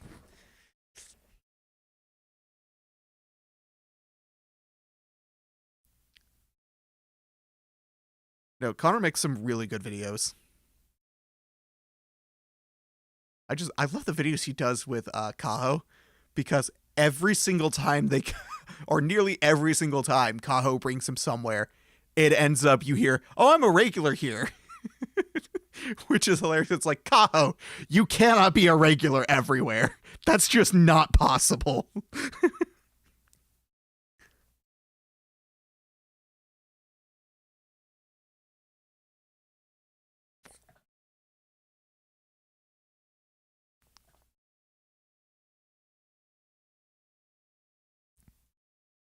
God, I'm so behind on Trash Taste. I'm so behind on Trash Taste. I've got like 7 videos I still need to watch. Because I stopped watching for a couple months to catch up on some other stuff.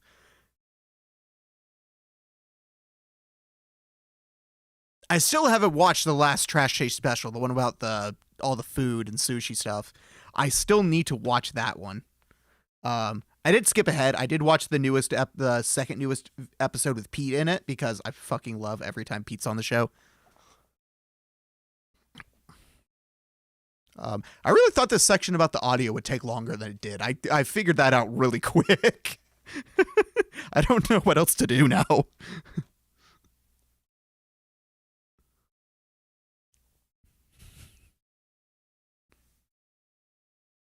That was, yeah, no, if you need to manage virtual audio sources, so does Mix on Codeberg. That's what you need. That's the app. I was showing my browser tabs. I don't like that. That's clutter.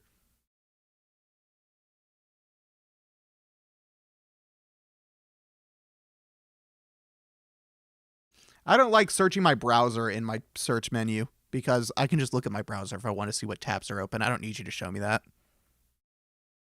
Making a Pipewire Carla video? Kinda. I'm making a video about audio sources.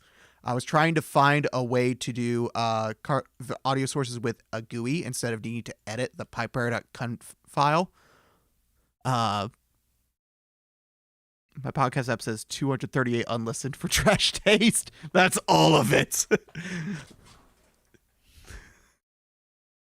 And I found an app for it. Sonos Mix.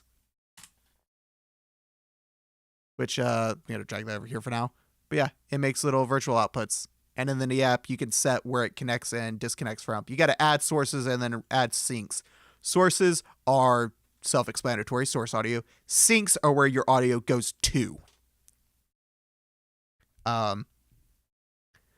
You can't use what I usually do, which is pulse audio volume control to control Sonos Mix's virtual devices. You have to do it in Sonos Mix itself or by dragging around the connections in the patch bay like that. You can't tell it to connect on here like I do with this. This will only work with sources you've manually edited in the text file for permanent ones. Which is a little sad. I wish they did show up here. Output devices. Does it show up in here? No, it does not. So yeah, this one, can't see them.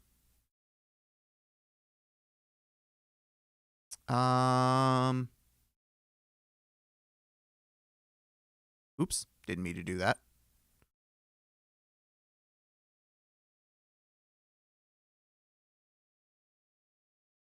Configure audio devices.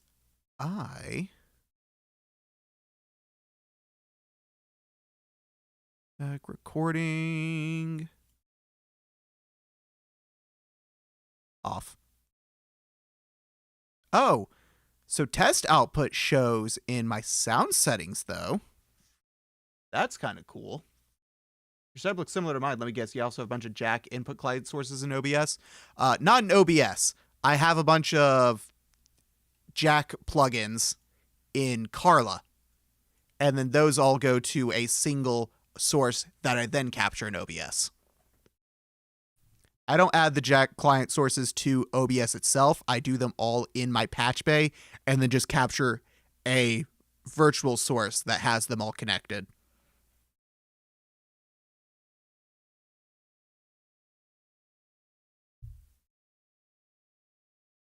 Because that looks a lot cleaner. That makes it to where there's less sources I have to add to OBS. And then I save this as a preset file. So same idea, just done slightly differently. But it took me so long to tweak my audio to make it sound the way it does. I'm still not 100% sure I'm happy with it, though. Does it sound good? I hope it sounds good. I think it sounds good, but I'm never certain. One thing I would like to try doing is... Because here's the thing. When editing videos, there is a thing called room tone. If you don't know what room tone is, here's something that's going to confuse the fuck out of you. Silence has a sound. If you don't know what that means, I'm about to explain it. So, no room is truly silent. You have some type of ambient background noise that's just barely audible, and that is what the silence, quote unquote, of the room sounds like. But it's different for every room. So you can't just cut out the audio. The sound of silence. The sound of silence. That's all you're getting. If you just cut out the audio to pure silence, it's not going to sound quite right with the rest of the audio. What you need to do is to... Easy example, your fan noise. Yes, but it's usually even quieter than that. True silence will basically drive you mad. Yeah, now in a video, it's not going to drive you mad because you're still going to hear your room's room tone, but it's just not going to match with the audio of the video. So instead, you make a recording of just nothing.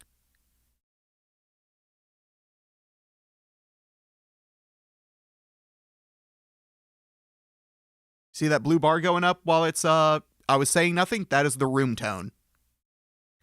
You want to cut silence, quote unquote, to that noise. So what you do is that you record this room tone and then you just loop it throughout your entire video so that when you cut to silence, it actually cuts to that room tone in another track. And it makes the audio just sound more professional. It sounds more correct. Because otherwise you'll hear it, and I haven't done this with any video, so you can kind of hear it now that I've pointed it out. It's just something sounds off or kind of artificial when you don't use a room tone.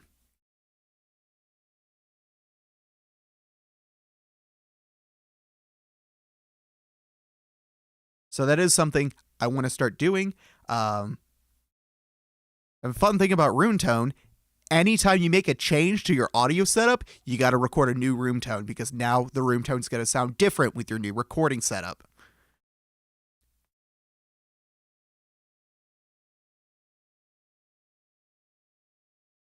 Now this microphone is so tweaked into recording only my voice and what is just really close to it that I may not be able to get a good room tone. I might not. It just depends. So that may be why it doesn't sound so bad in my videos. It's just because I've got this so sensitive to where I have to be basically right next to the microphone to be heard. Because if I move this just a little bit away, suddenly I get significantly quieter. Like this is maybe 4 inches away from my mouth. Not very far at all, but I am way quieter now compared to when I move it back to right next to my mouth. It's not directly. I've got like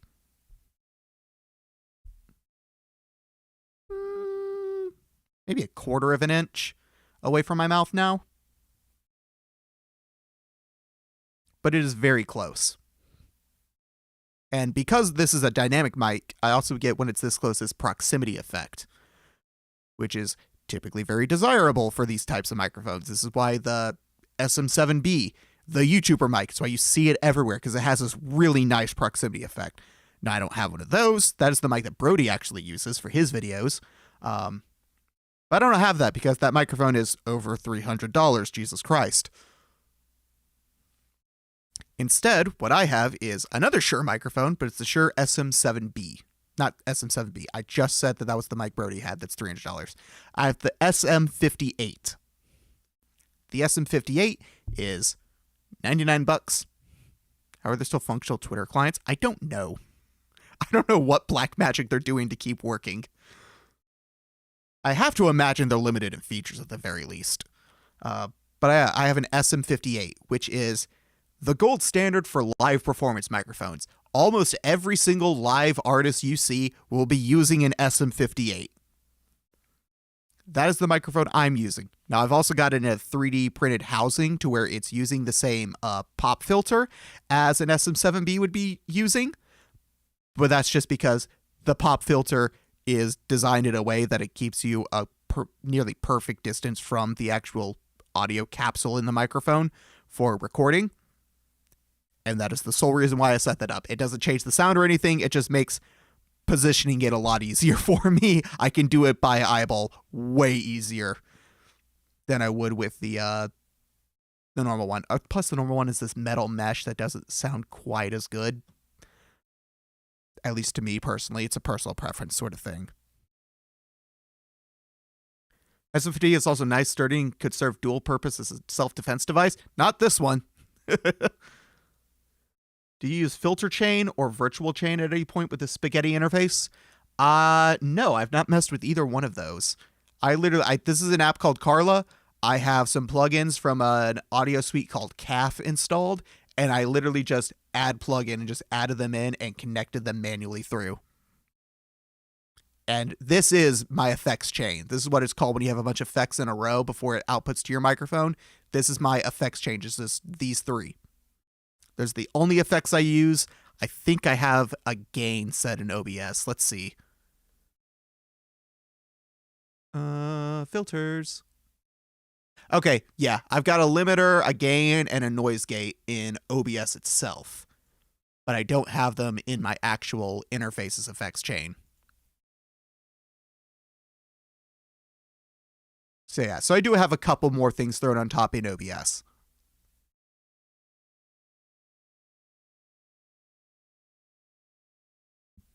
But these are things that I have on regardless.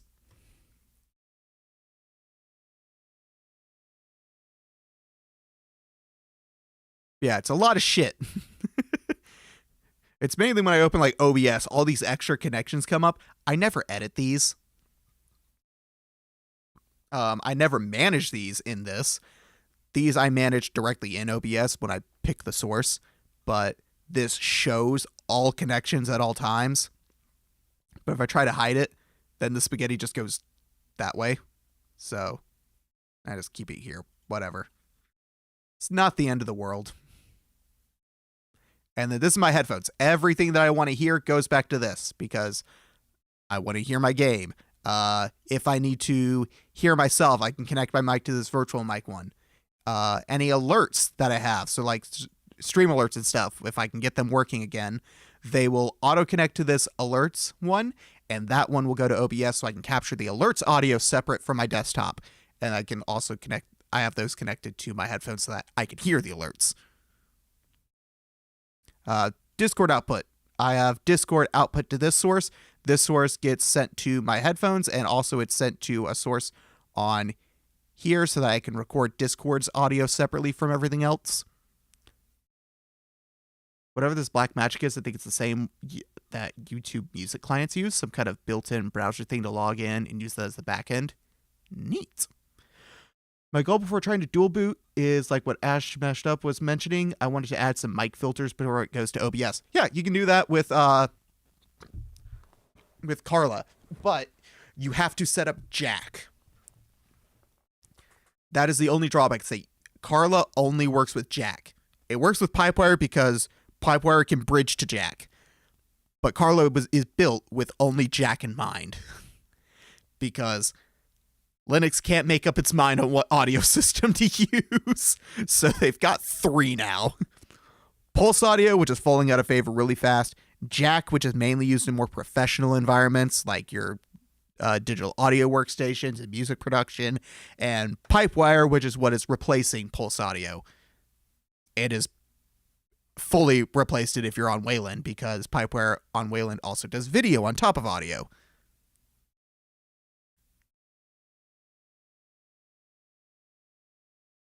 Previously, I knew what Blackmagic they were using. They were using the Twitter Max API key because it was leaked from and was available on GitHub.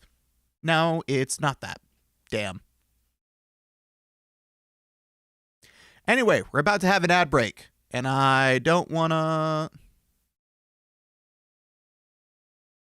stop it, so we're going to do the ads. I will see you all back here in 3 minutes.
We're back.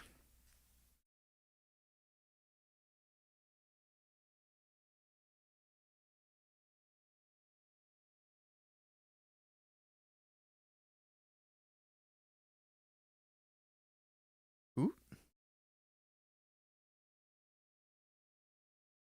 I got an email about something. She's back hiding the stuff.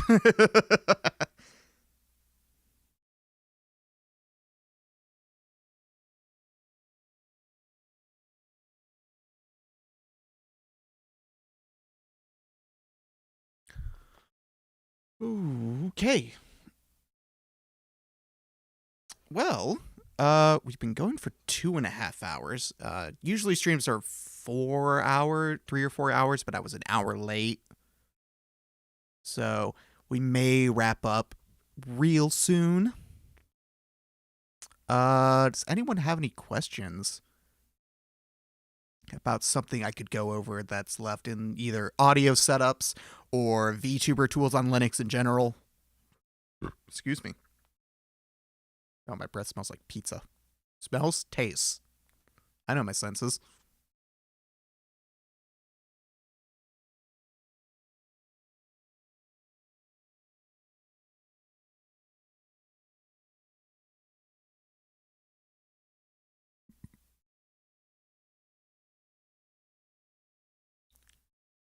Yeah, I'm also getting tired.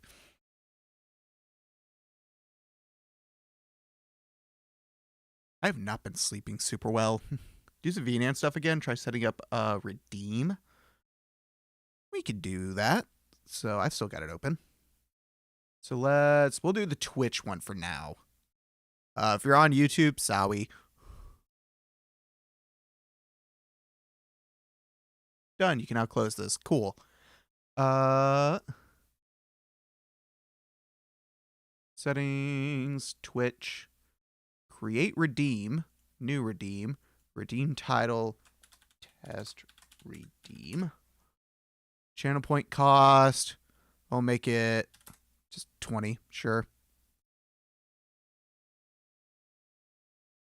Cooldown time. Oh, seconds. Yeah, 60. We'll make it 1 minute cooldown. What does this do? I'm switching over to VNyan using the ARKit to finally get hand tracking and facial expressions cleaner. I'm using ARKit in VSeeFace, but I don't have hand tracking stuff. Because Leap Motion was terrible about supporting Linux, and just continuously dropped the ball over and over again. And I just can't get a working setup, even though I've spent $80 on the fucking device. And that was used. Buying it new would have been like 120, 140.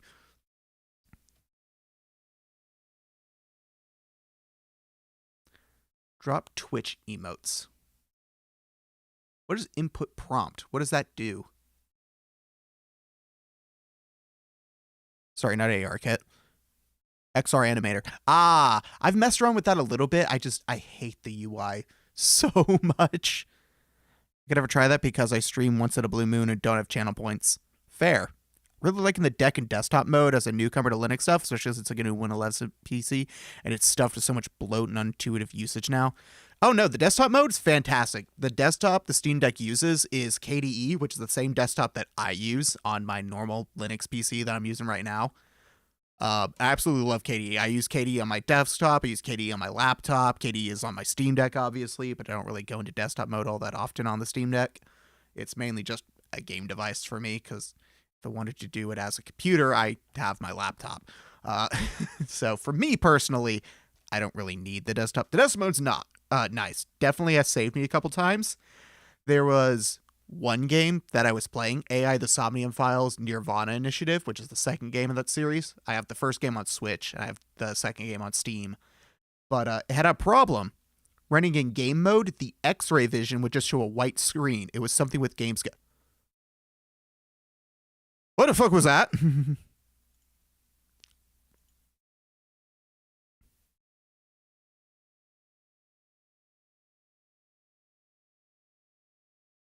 Suddenly tempted to see if I could change desktop mode to i3 on deck. Probably not, because it's an immutable system.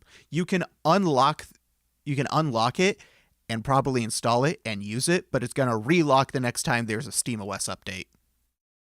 And it's going to remove it and remove all your settings.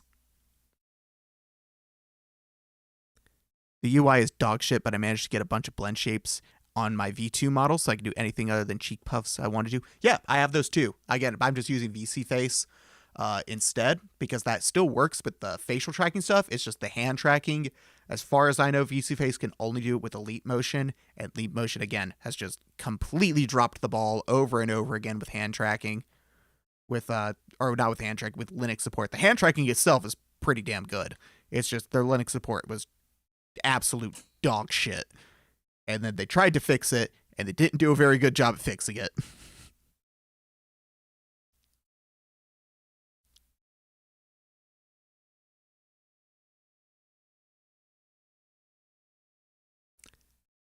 That should be a redeem now.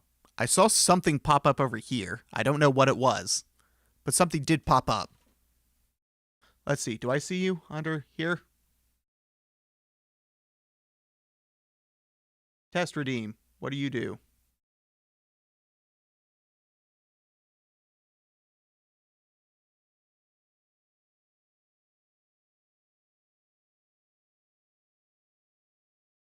Nothing. Did I do something wrong? It's there.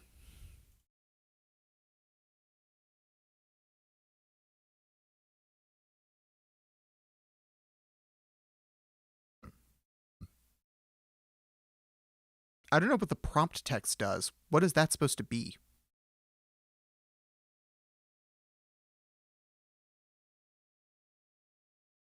Like, clearly it is connected, right? And it's showing up. I just don't know how to tell it what to do. You set the redeem to do anything? I don't know. I don't know how. Tracking effects. Graphics. Audio. Miscellaneous. Twitch. Like, these are all the settings I have. I don't know how to set it to do. Do I need to put a command of some kind to tell it to do stuff? If that's the case, what is the syntax? How do I do it? I don't know. I need or you need to set up nodes. Oh, okay. Node graph. Channel points.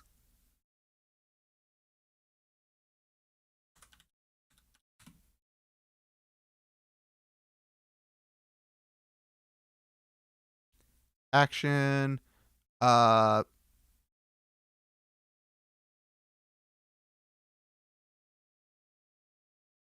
Confetti.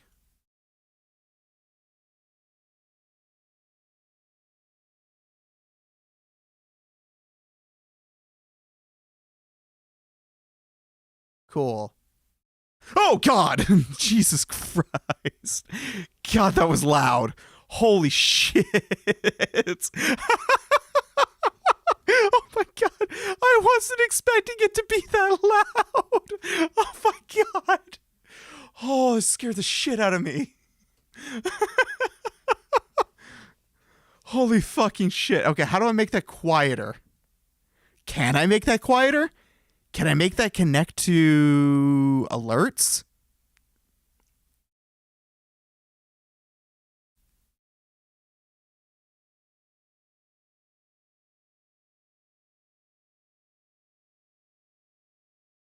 We can't hear it though. Then it's only going to my headphones. So I need to set it to go to. So we're going to delete that. We're going to name you HeadPat. We're going to connect that to that.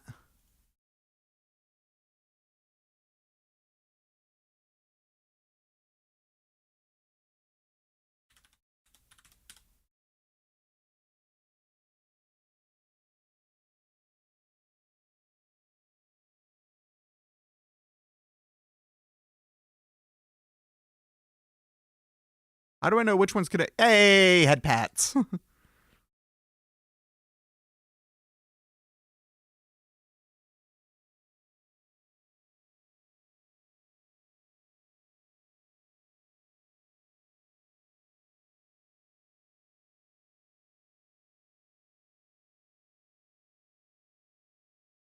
That is a lot of shit it can do. Holy fuck.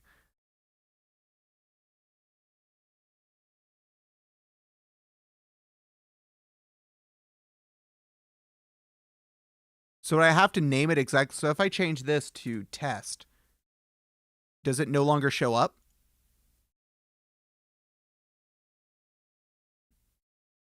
This is why I've been trying to get you to do it. I mean, I've kind of wanted to mess with it.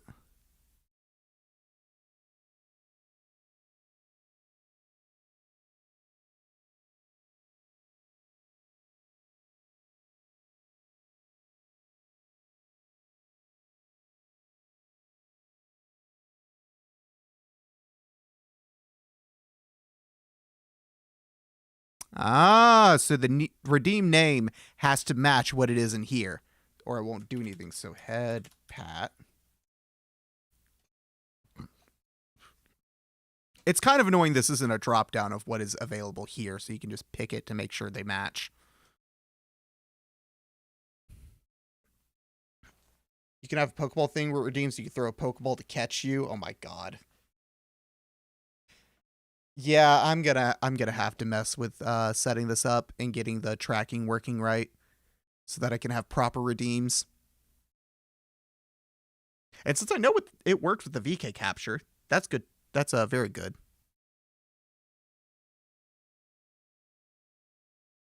And I think I've positioned it basically the same as VSeeFace, so I should be able to just swap the capture and everything be lined up correctly, which is awesome. You can use hand tracking and do hand signs to enable effects. I would need to fuck around with that because I'm going to have to use webcam tracking for the hands, which could be kind of annoying to set up with how my camera's positioned. Or it could work really well. I'd have to try it and see. Let's see. Let's do. Gonna close that. Settings, tracking effects. Or no, tracking layers.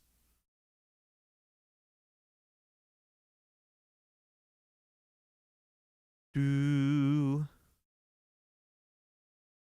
use. Oh, what? Oh, what? Hold on. Oh, shit. Why does that move me? I don't like that moves me.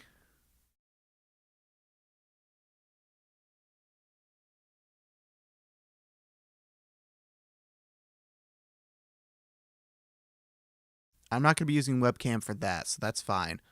Miscellaneous.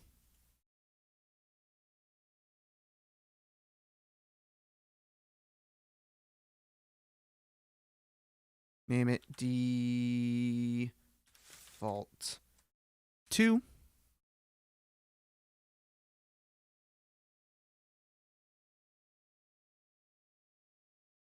Okay. ARKit. iFacial, but I can't put in the IP address right. So that's whatever. Link them because I don't really ever wink. Leap motion. Steam VR. VMC.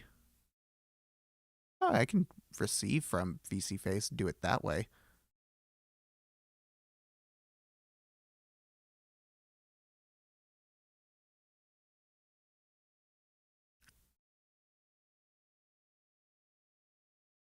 Oh, wait, yeah, no.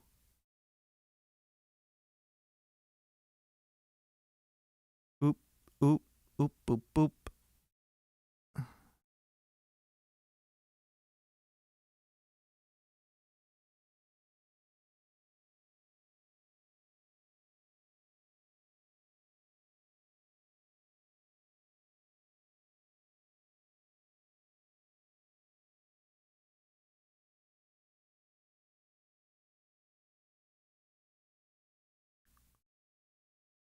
Okay. Okay. Camera settings. Hello. Hello. Is this gonna... There's a which VTuber who does this change outfits and stuff. It's super cool. That does sound fun. I don't have a bunch of other outfits, though. I just have the one.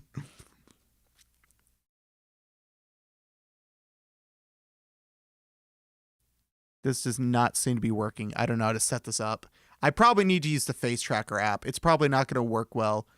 Yeah, it's not detecting it in this, which is kind of annoying. Or maybe it's because OBS grabbed it first.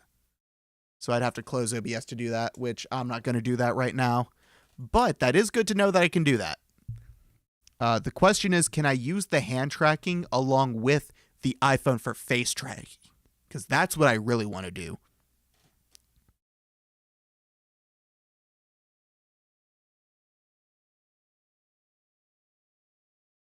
No, I think OBS grabbed it first. I think that's the problem.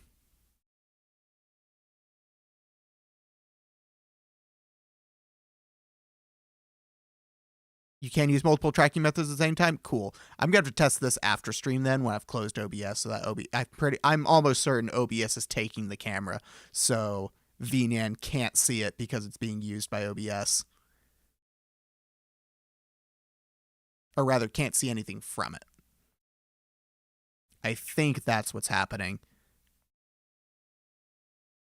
Which just means that I just have to set this up after stream.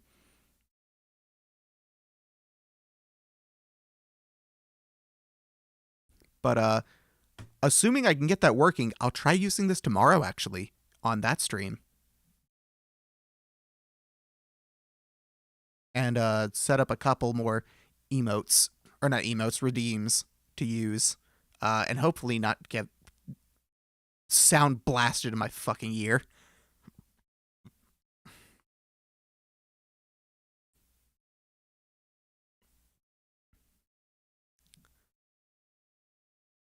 Yeah, you know, we've been going for... how long? 4 head pats. We're about to hit 3 hours, so we're going to call it here.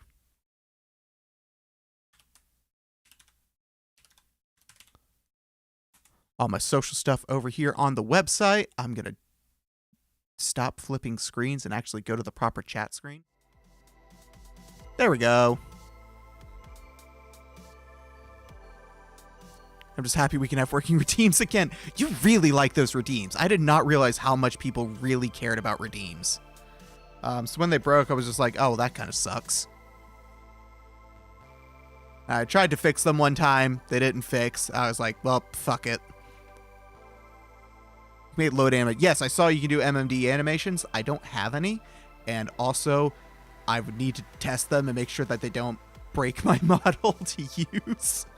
Because, not be a very interesting... Actually, it might be absolutely hilarious if they break my model. So maybe I will not test them just to see how hilariously it breaks it.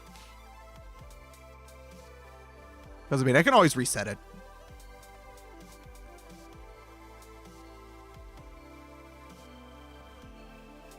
But that's going to be it. I got my socials right there. If you're on Twitch or YouTube, subscribe or follow, whatever you want to do. If you want to see when I stream more. Found you with the Steam Deck tech. Yeah, I will actually stream games off my Steam Deck. I was doing that for a little bit, but it just got kind of cumbersome to set up the capture every single time. And I've recently, within like the last year, upgraded my PC to a fairly powerful setup now. So now I can like stream and play pretty much any game I want on the same machine. I don't really need to capture off the Steam Deck anymore. Before I would have to like run games on I could run games on high, but I would have to lower them to like medium or low to stream them at the same time. But now I can run pretty much anything except for Star Wars Jedi Survivor. That game is so fucking unoptimized.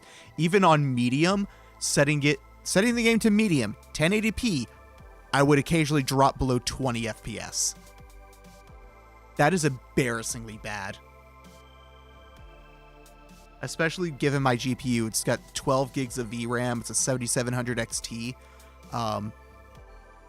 God, that game is so horribly unoptimized. It's from 2 years ago, too. There are patches to optimize it didn't do shit.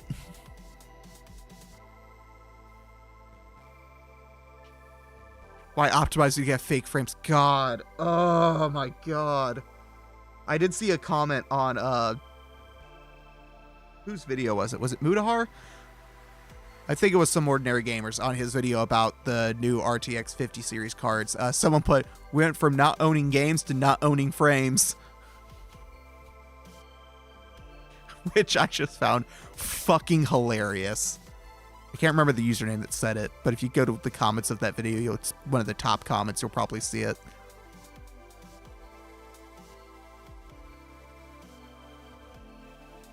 Oh, it makes me so upset. Modern gaming kind of sucks for AAA games.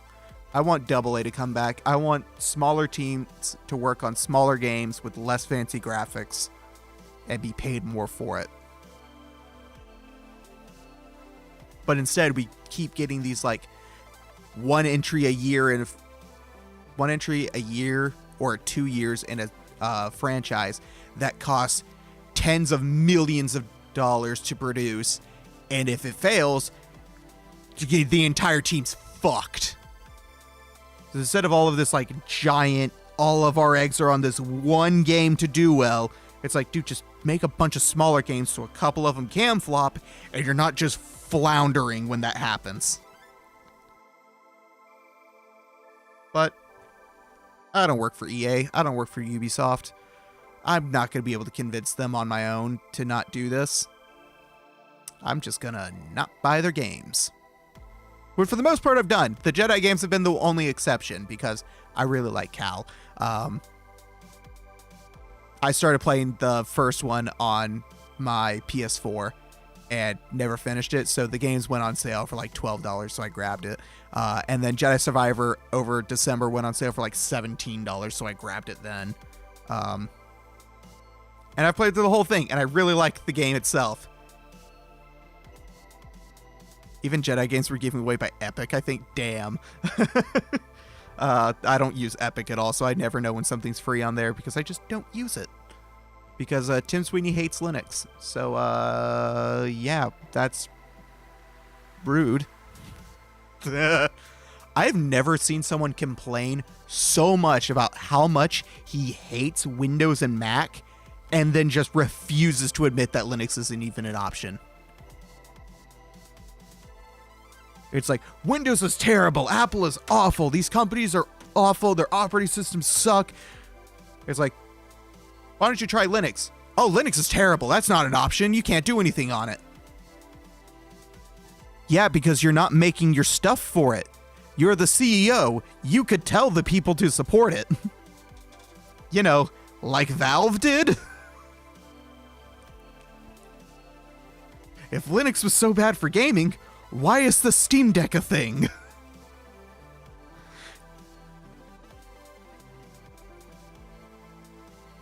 But yeah, that's what we're going to call it here. I'm going to stop rambling. I will be back tomorrow. We'll be doing some... I forgot what game. Epic Mickey. That's what the game is. I couldn't remember for a second. Also, in the next couple of weeks, I am...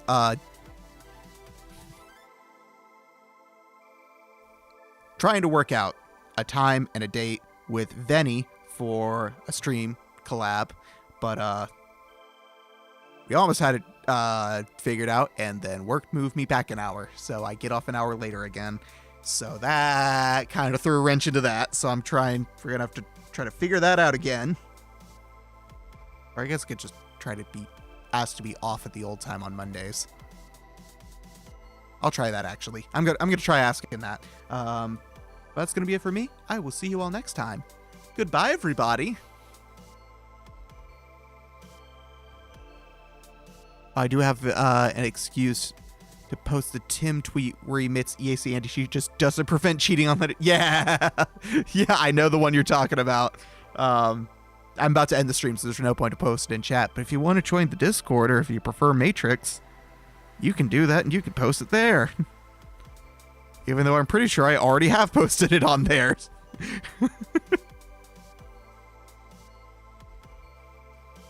But I will see you all next time. Bye-bye!